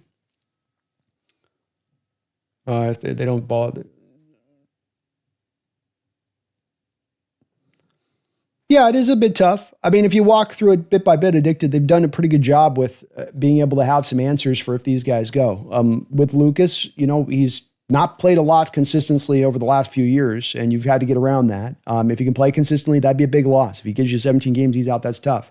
With Kenneth Walker, you'll still have Charbonnet on his contract, McIntosh on his contract, Damian Martinez in here, and an ability to go draft another running back. I don't think that would be a titanic loss to lose him. Boye Mafe goes. You still have Derek Hall in here. You have DeMarcus Lawrence still on a deal. You could still potentially, I think, hold on to Uchenna Nwosu beyond that. You still could be 3 edges deep at that point if he was to move on. The Woolen loss would be maybe a bit tough, but that's where if you have a Jai Alexander, if you have a Ramsey, you got some other answer in there, that's not going to be as hard. I think you can find answers in other places on these positions, / you got some stuff in-house to be able to deal with it if it does go down that road. But again, we come down to just don't want to reward guys too prematurely. You reward guys too prematurely, and you might get smart and get ahead of their contracts. But in my opinion, even that doesn't end up working out really great, Addicted, where you sign the guy, you hope you get him on the nice discounted deal. Then he comes back a year line and he's like, look, I'm outperforming my deal. I want to get a different contract. This contract doesn't work for me. So even when you get smart like that and get out ahead of those things, it can still be one where you don't always, it works out the way you have, ideally on paper. King says, evaluating Schneider from the last couple of years, he spent the capital and hasn't made bad free agent signings. The coaching staff the past 3 years has been horrific and hasn't been able to develop squad. Yes, I definitely think that there's a lot of room, King Bomber, to put the past coaching staffs and toss them under the bus in so many ways, to say that there's a lot of this that is on the back of John Schneider, or not on the back of them for getting the players to be better, I suppose we could say on that. I just think that there's also a little bit of a tendency there to sort of make that the end all be all to this situation, rather than it being a very nuanced one with a lot of layers as to why the offensive line specifically hasn't been good. And when you look at the last 2 years here without Carroll, and to say, well, it was just Carroll driving everything. It's Carroll driving the Jimmy Graham trade. It's Carroll pushing for Max Unger to be out of here. It's Carroll saying don't draft guys high. The issue with that becomes a little bit King Bomber of, Schneider himself coming out in the last 2 years saying that guards are overdrafted and overpaid, and that it's also matched up to where this hole in sort of Schneider's game, and he doesn't have a lot of holes in his game, but this is absolutely a hole in his game of understanding and putting evaluation on offensive linemen in a way of like, this is a key important part of your team. It's not just an also ran part of your team. And I understand that there's not as many of those talented guys, and offensive linemen don't do sack dances, which Schneider likes to reference too. So there's more defensive linemen going to the defensive line because they can do sack dances. I get all that. I do. And there's a validity to it in what John Schneider's saying. But there's also a little bit of a, let's make this the patsy, the catch-all King Bomber for everything. It's all the coaching, it's all the development. And I think it's gotten a little bit overstated on that side of it. Year in and year out, you don't spend barely any money on your offensive line. You don't sign any of your offensive linemen to second contracts that you have drafted. You haven't tended to draft guys high. There's been a multitude of ways they have short sold this offensive line. And I can't just go to, well, it's just a Carroll thing that it was just him driving all of it, or it's just a coaching problem in itself. It's a big part of it. If we're carving up a pie, King Bomber, as far as blame goes, I certainly am going to cut off some big ass slices for coaching and development. But you running the cheapest offensive line in the books as well, in addition to that's also been a big contributing factor too. And your lack of up into prior here these years of drafting high and picking guys high and making a point of emphasis has also been a contributing factor too. Likewise too, King Bomber, what happens if we go through this year? I mean, what would you say? I guess you go through another year this year and we have another replication of last year. Do you go then at that point then you say, well, we just got to get better coaches. These just weren't the right coaches. Or would you then at that point say, oh, well, yeah, maybe, Schneider does have a blind spot here.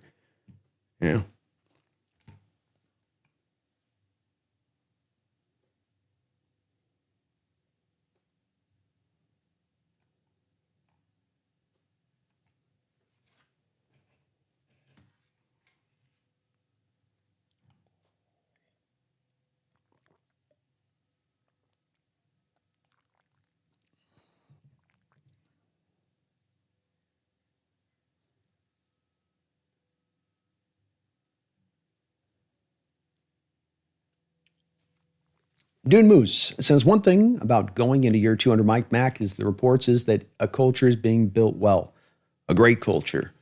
Who could not be glad about that? I'm loving the build season we're in. I think Mike is the right head coach. It's the most important, but beyond looking at individual players and extensions, the most important thing your team is the head coach. And you got the right guy there and the guy that can take you to the promised land. And then it all works off of that. And you're right. Everything that we're hearing about Mike McDonald is that he has been that guy. Everything that we've seen from him is he's been that guy with the successful first year he had as a first-time head coach, as the youngest head coach in the NFL. That's eye-opening to go out there and get that done like he did. He is that guy. Absolutely is that guy. And I think that the representation in non-mandatory OTAs and getting everybody there, nobody missed it. Nobody. That absolutely is a snapshot of how good a coach is doing a job of getting guys to buy in fully. Paul says, good analogy on O-line, Brand. Thank you, Paul.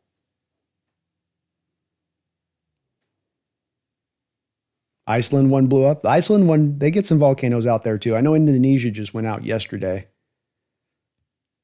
No, hopefully Planet X isn't returning. Hopefully not. King Bomber, if our offensive line was horrific again this year, there's one scenario where I would blame it mostly on Schneider, and that would be if all the starters played poorly and didn't get injured. It's fair enough.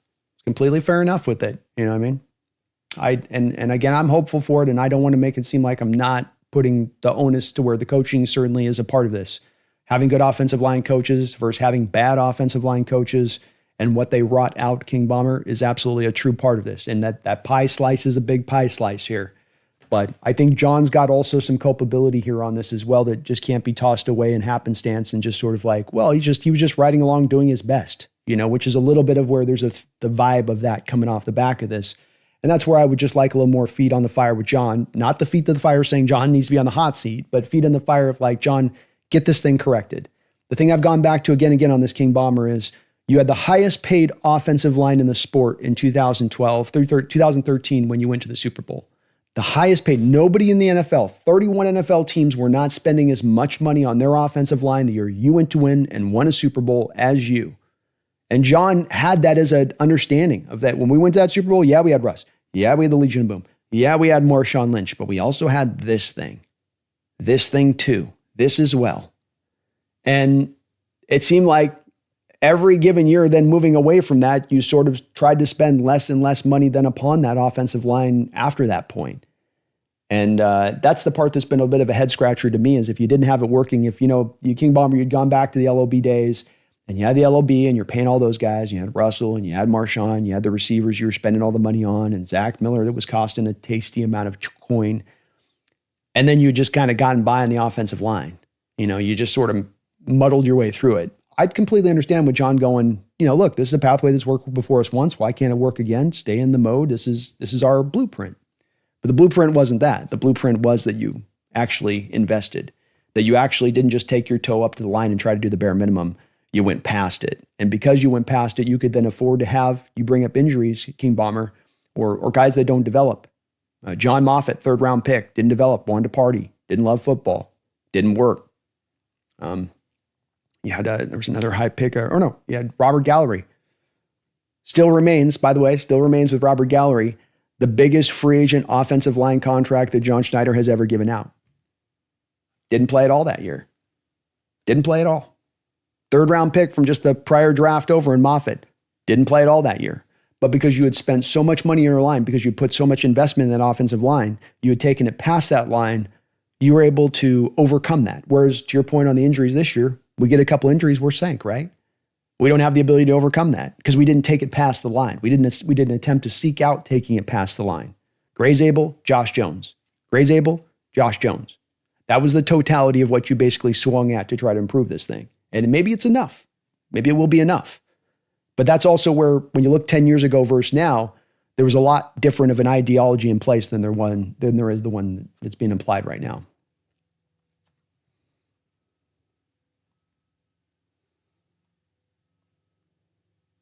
El Nino, if you want the best talent, the fans need to understand losing seasons are good. They can help you get good picks, that's for sure. David, so what are we doing at running back? It's a very interesting predicament.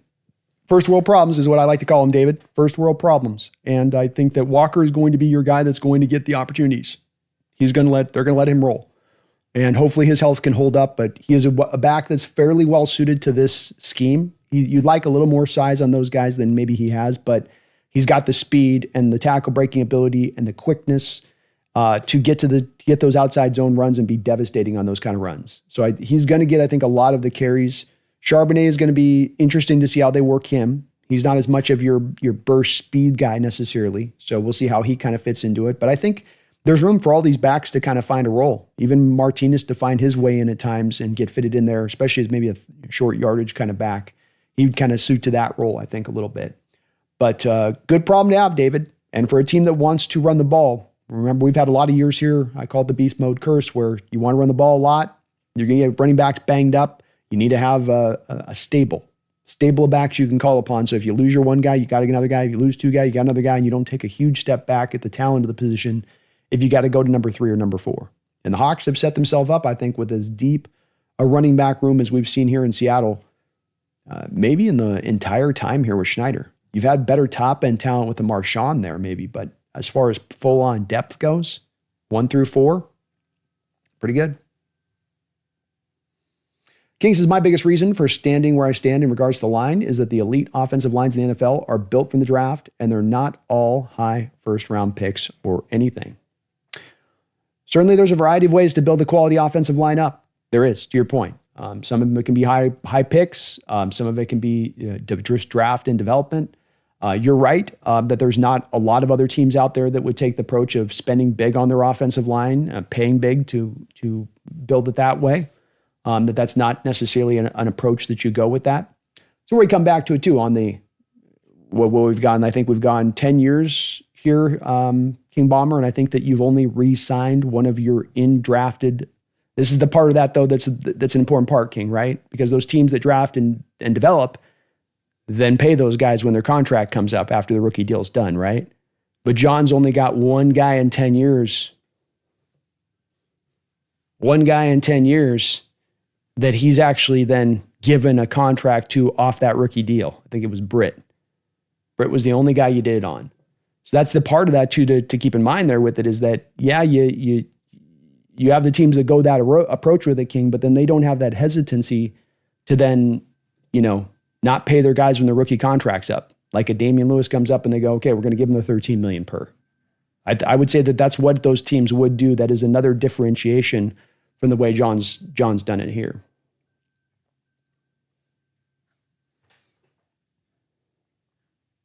I get where you're coming from, bro. I don't want to seem like I'm poo-pooing completely on your point. I understand the development and the coaching has been atrocious. It has. Uses of backs and the predilection to leaning on inside runs constantly has been a big part of it.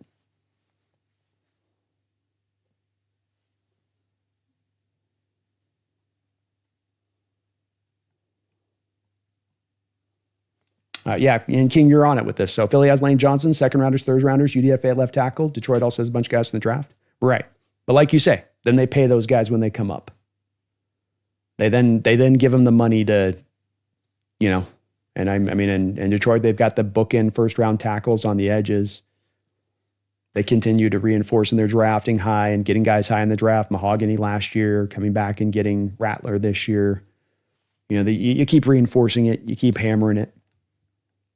But you do, like you say, you pay the guys when they then come up, and that's where John, and I'm not trying to shade the hell out of John. It's just, it is what it is. You got a 10-year period here, and you've had one offensive line guy that you've signed to that second contract coming off the rookie deal.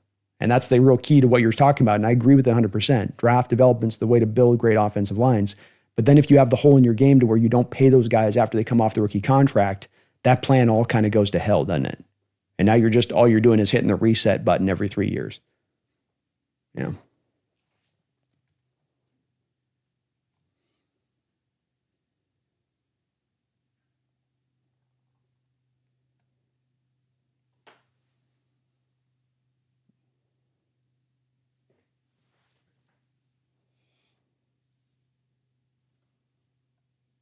What's up, El Nino?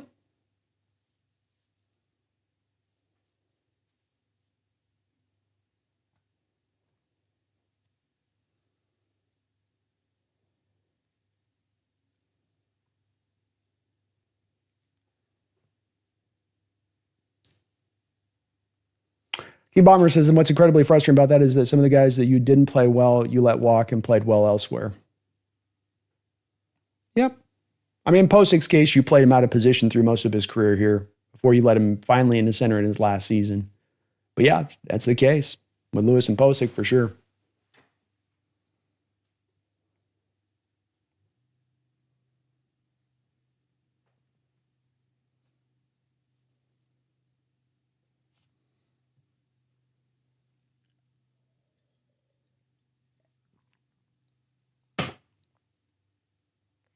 King Bomber, the thing with the Lewis thing and the Postic thing too, though, to consider with this is that, and the being mediocre here, is this is where we come back to, the coaching thing being valid on it, but this is also having a general manager who understands how the players are going to be utilized. And if I'm going to go draft an Ethan Postic's a pure center out of LSU, then I can't know that my coaching staff through the first couple of years of his career is going to try to move him out to guard where he's not a fit, where he's not a match. But Damian Lewis is a pure right guard coming out of college. And he plays great as a right guard initially for you, King Bomber. And then what did the team do? They decide they're going to move him over to left guard, which is not a better position for him, which is where you put the worst parts of Damian Lewis's game are now put on bright display. Whereas when he was over at right guard, the best parts of his game were put on bright display. So I'd have this question, King Bomber. What happens with Postic and Lewis's careers if from day one you put Postic at center and you put Damian Lewis at right guard and you called it a day? You just called it a day and you let him develop on those rookie contracts, let him improve. I bet you sign him both the contract extensions, and I bet they're both still here as your starters, or at least Lewis would be. But you move him over to left guard where he wasn't as well suited. Then he has some of those mediocre years. And what I'm kind of saying is that you're driving then some of that mediocrity. And while that's not all the general manager's fault then, because I know that might be what you'd say and you'd be right about that. It is the general manager's fault if you draft these guys not aware of the fact that that's how they were going to be used by the coaching staff. And that's where I think that's valid critique there to the GM on that, going, well, you didn't communicate well enough for your coaching staff. Because if you looked at Ethan Postic coming out of LSU and you said, oh yeah, he's going to be a guard, you're off your rocker. And I still think Damian Lewis has made it work at left guard, but I think he would have been a better player over right guard if he just would have been able to stay there throughout the course of his career and roll. I think he could have been a 75 to 80 graded kind of PFF guy through his whole career just at right guard. But that's also part of the issue here with this line is that you have this tendency to move guys out of the position of where they would be at their best, where you take a long period of time to isolate and identify where the guy will be at his best, like you did with Justin Britt. He's a right tackle. No. He's a right guard. No.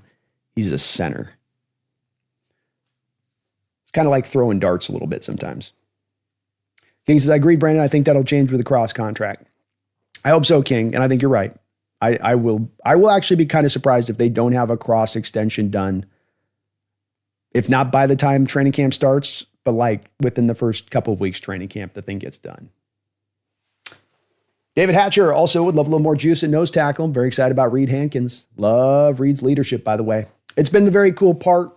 It was the part that I was going to start to be looking at on this team, David, coming into this year is, okay, the next thing we need now is ownership. Ownership from the young players, because we know what the Legion of Boom guys did is that those guys lived and breathed football. Those guys lived and breathed each other in a lot of ways. They hung out off the field. They got that connection. They cared. They want to be great. They understood what that entailed to want to be great and the work ethic that you needed to impose to pull that off. They got the picture. It came with clarity.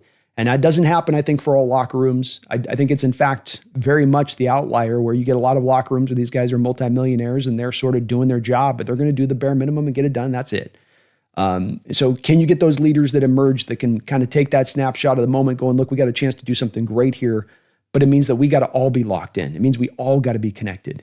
And when you hear Leonard Williams talk and when you see Jaron Reed's leadership, when you see how Julian Love has carried himself and how he's, guiding those guys through in that secondary, you've got those voices that have emerged. And when you get a locker room of leaders, when you get guys all taking that kind of ownership, this is, to me, that final very important step, the final important step to becoming the contender. You get the talent, you get the coaching, you get the schemes on both sides of the ball, you draft well, you spend your money well, but the work still ain't done yet. Now you got to get those leaders coming and emerging from the shadows and getting everybody to really get in good on point. And they seem to be getting there. I mean, this is the representation you get on the OTAs and everybody in OTAs. Everyone at those optional OTAs showing up, understanding how important it is that they are there and present. And that is an indicator of leadership. That's an indicator of guys calling offline, being like, are you going to be here this week? You need to understand this is an important thing that you're here this week. Well, I was going to do the vacation down to Miami. No, you can wait on that another week and a half. Get here to these OTAs. And I think that that's what's starting to occur. Final step, and it's exciting.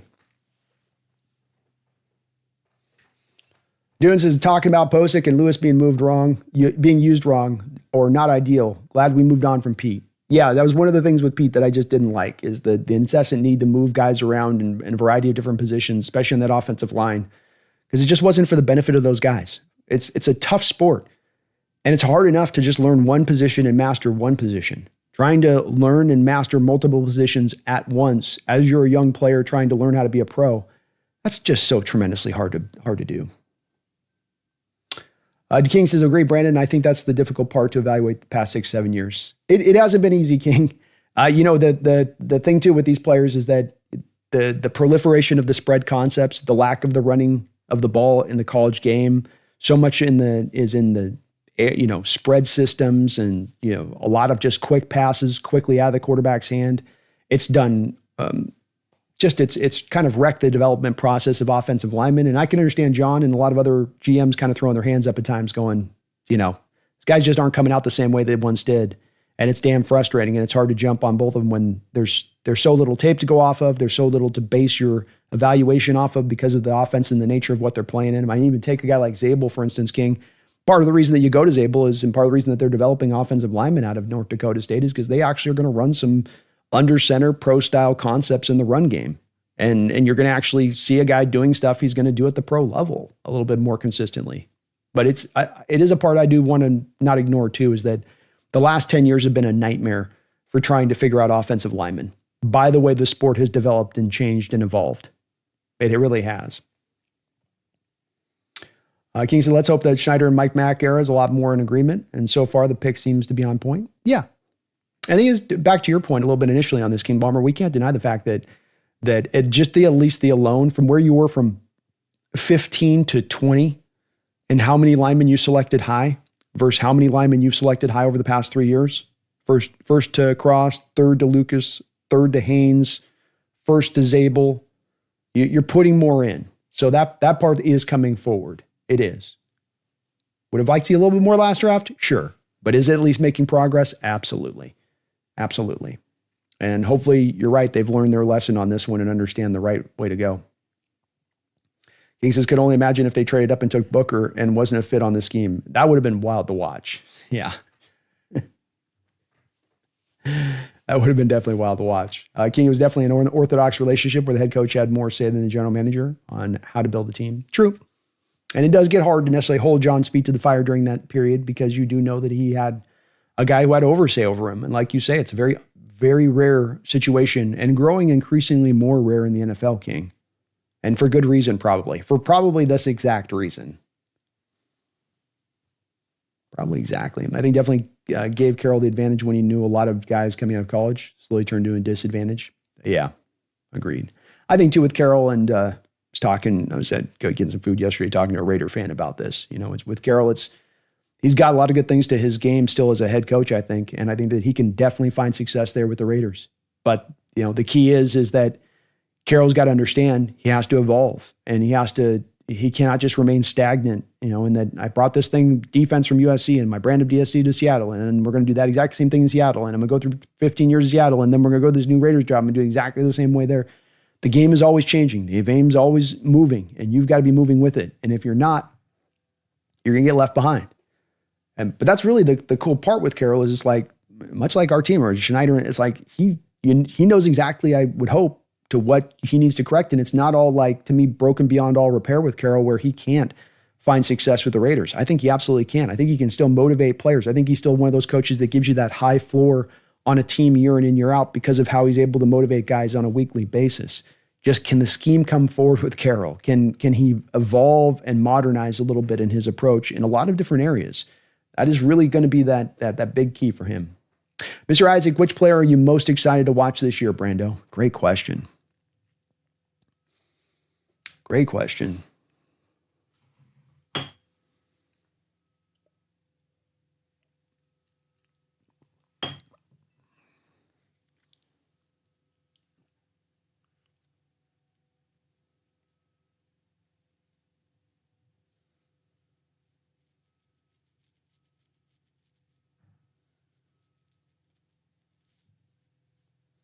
Gosh, I'm trying to think of who's the guy that is going to be the standout for me on this. I'm struggling. I got a couple answers I like, but nobody that's like,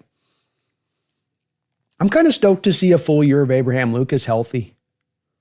Mr. Isaac, I know that's not a sexy answer for like a receiver or a cornerback, but getting a full season of Lucas out there looking like he did through the first 10 games of his rookie year and able to roll strong and just, you know, have an off season he's worked out and he's just, the tire's not deflated like he said from last year. That gets me, I'm really, to have him and Cross operating off the edge and what that could do for your offensive line, how important that is for offensive lines. That probably has me more than anything else. What's up, Misfit? It's good to see you in the house, man. Paul says, I like the safety Nick, but I'd rather pick the center and the right tackle. People ask me, Paul, where I would have gone this draft differently with some of my criticism about getting more done in this draft from the offensive line, you know, doing more than Zabel, getting a guy high in the draft as well. I think that's the place that I go to as well in my mind here is that, you know, you take Milroe third round, you give up a third round pick to move up in the second round to go get Nick. So he kind of cost 2 picks for one. It's where you come out of those picks going, man, one of those would have been nice to be a lineman. That would have been nice to get another one, high quality lineman from that spot in the draft. Brian, he says, you think Carroll would salivate over the league's move back towards the run game? Well, it's where I've said with Carroll, you know, he might end up being proven right and never moving off of his spot, never adapting or evolving. But all he's got to do is just kind of wait out time for the cylindrical nature of the NFL to come back to the style that then fits both his defense and his offense. And to your point on that, at least as far as running the ball goes, we're sliding back towards that. The cover 2 shell defenses definitely kick out the legs of Carroll's want to get chunk plays down the football field. So it is impinging him a little bit towards that part of it, Brian.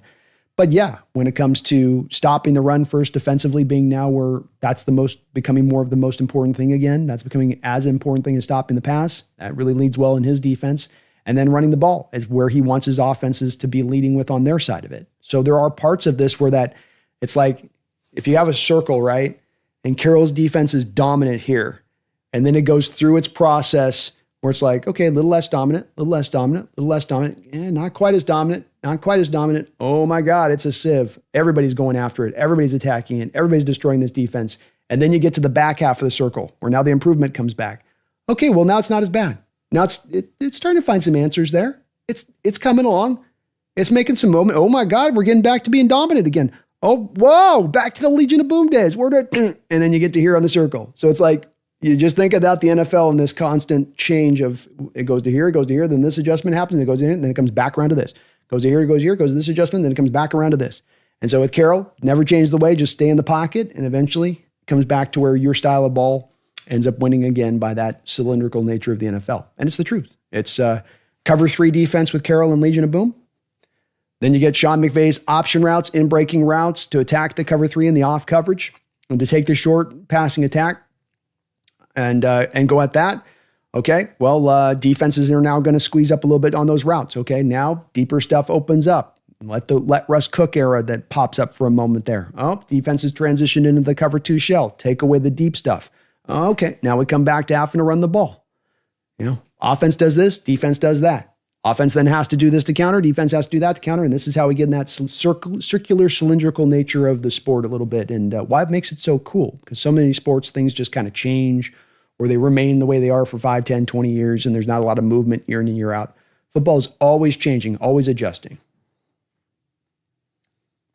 David says, for me, it's Lucas and Woolen. If they're ready to play, we're good. I love it, man. Those are great names. I was thinking about Woolen. So that was definitely on one I was kind of thinking about as well with that. And those are excellent names of 2 guys that are going to be a lot of fun to watch this year and who I'm really hoping are going to take flight in that those guys can really ascend. We know what they have. We know what they've sort of teased us with, David. And in some cases like Woolen, giving us some good consistency. And Lucas, that 10 games in his first year. We know it's there. We're just waiting for it to fully come alive. Nick to Brandon, come on. The only reason Pete joined the Raiders is because the Wynn, Bellagio, and the Rio all have amazing vegetarian buffet options. Bad joke. Let's go. Paul says, agreed. Abe Lucas 100% would be great. Oh, it'd be so awesome for this line. And I don't think there's a more important player that can have a bigger effect. I called him the backbone of the offense in a lot of ways than Lucas able to go out there and play for you 16, 17 games this season. What I think would have made a lot more fans happy is if you had a trade from 18 to 23, got a 3rd round pick, which you then take Jared Wilson. Agreed. That makes a lot more warm, fuzzy feeling if you could kind of roll something like that. Or Donovan Jackson too. Yeah, absolutely, man. Something in that combination, right? You end up with a Donovan Jackson and Wilson, and then get whatever else you get around that. I just think you feel a lot better about that, especially considering, King, you didn't do anything in free agency. Maybe justified. There wasn't maybe the guys you wanted to go. There wasn't enough guys out there available. The guys that were out there, like Will Freeze, getting the 5-year deal without a physical. Okay. That's the thing I say, King, where it's like, okay, I'm completely with you on that. That's valid. And that's not an excuse. That's absolutely an explanation for why you didn't do more in free agency. But now that does kind of put you into the corner of the draft to where now you got to hammer it in the draft. Now it's not it was an option thing prior to free agency, having to maybe hammer in the draft. But if you then kind of short sell it on the draft or on the free agency, now you got to kind of double down in the draft and make sure that you're really spending the time to put the onus on it there. Y2K, thank you for the $5 donation. It says, I need a quick breakdown of Scatabo and Tootin. It's my pick. I got Hampton, Abuka, and Caleb Johnson so far. I think it'd be Caleb Johnson. Those are good picks, man. You got a hell of a backfield. Absolutely do. I don't know if I'm buying into Cam Scatabo is going to be the next great thing, maybe the next great white hope, I suppose. I've kind of felt like Scatabo's been a little bit overstated as far as the talent goes, with that playoff performance that he had. And after having a really good year, the guy runs hard as nails. There's no doubt about that. He's going to break tackles and push forward, but he's not a real big back. He's not going to have the size of a guy like a Marshawn Lynch, for instance, to be able to carry guys. I just think he's a little bit lighter than that. And then he's a 4.65 guy. So he just doesn't have the quickness or speed necessarily in there to really be able to do much there. He's going to be a guy that's more to me a 3-yard cloud of dust kind of dude. And maybe he can be a fairly efficient back in that role of things. But I think that he's gotten a little bit over pushed a bit in Scadabo's case. He's got really nice feet and he's got great contact balance. And I mean, he'll give you everything he's got, man, on every run. But he just doesn't have a lot there of juice in his tank for the pro level to make that happen. Now, the guy on the other side of that's kind of the complete opposite is Tootin. Tootin is absolutely a guy that's like a Kenneth Walker, poor man's Kenneth Walker. He was dragging that leg with him through all of last year at Virginia Tech and still ran for 1,300 yards. Got healthy in the offseason, went out there and tested the combine and tested through the roof. So I think my opinion is Tootin's going to have a better career than Scadabo is going to have. Some of it's going to be based upon health. But Tootin's a great pick. He's a guy with a lot of explosiveness. And even if he's just a guy coming out there and giving you that, kind of that Devon A-chain kind of role, where he's not a feature back, but he gets you 7 or 8 carries a game and you might get you 60 yards a game on that. Or, hey, that's nice to have in your running back room for fantasy.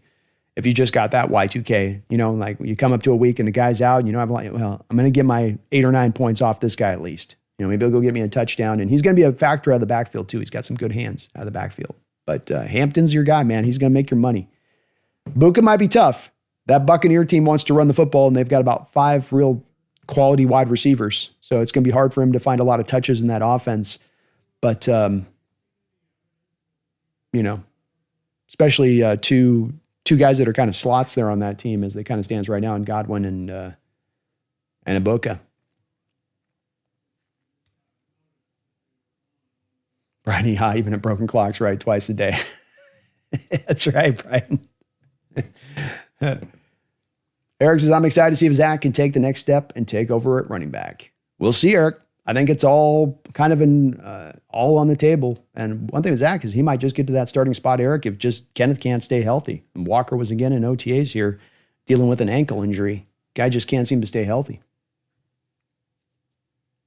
El Nino says, Colts fans are glad Fries and Kelly are gone and we're drooling over them. Yeah, I think they were all right losing those guys.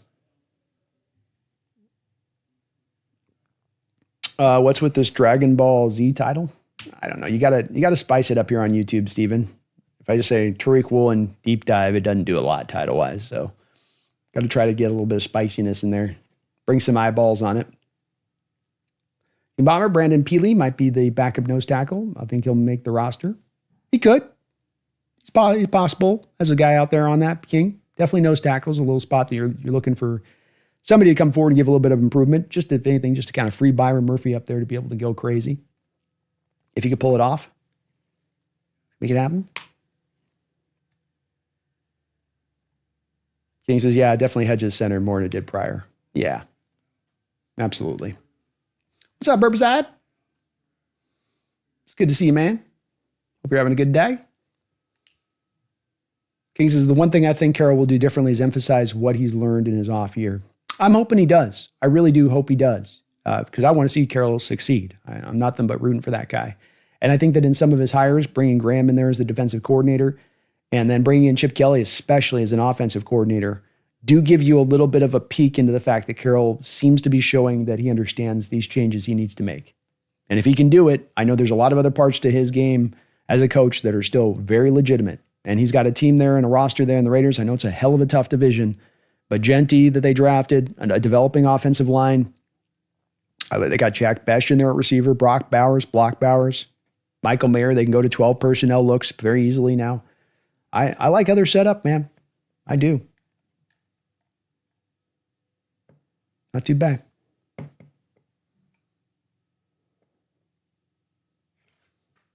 And Addicted, yeah, they do run outside zone at North Dakota State. 100% for sure on that one. 100%.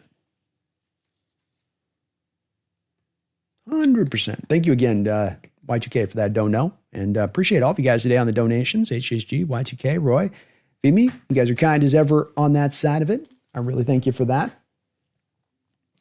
Well, we will go ahead and wrap up on that note here. We're 2 hours in here. You guys got me in for 2 quick hours in and out.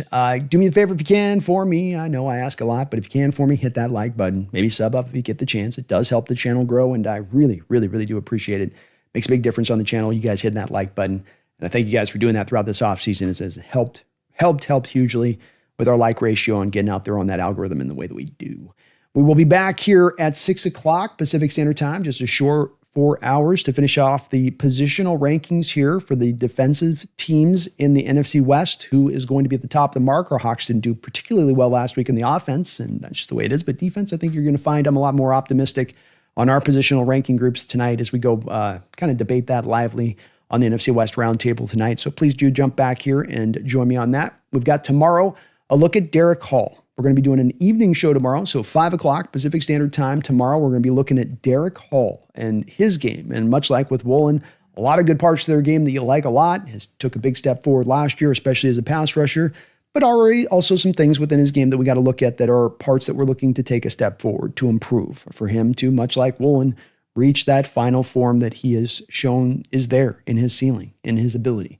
We'll be looking at Hall tomorrow, and we're looking at Run the Rock on Thursday, and just keeping the show going throughout this week. So keep rolling along with me on that way. I would really appreciate it, and I do thank you guys for hanging with me throughout the offseason. I know a lot of people check out, but we've had some good viewership this offseason in June, which is normally a very, very, very light month. So a good harbinger here for this upcoming season, and hopefully a very good harbinger for our Seattle Seahawks having themselves a hell of a 2025 season.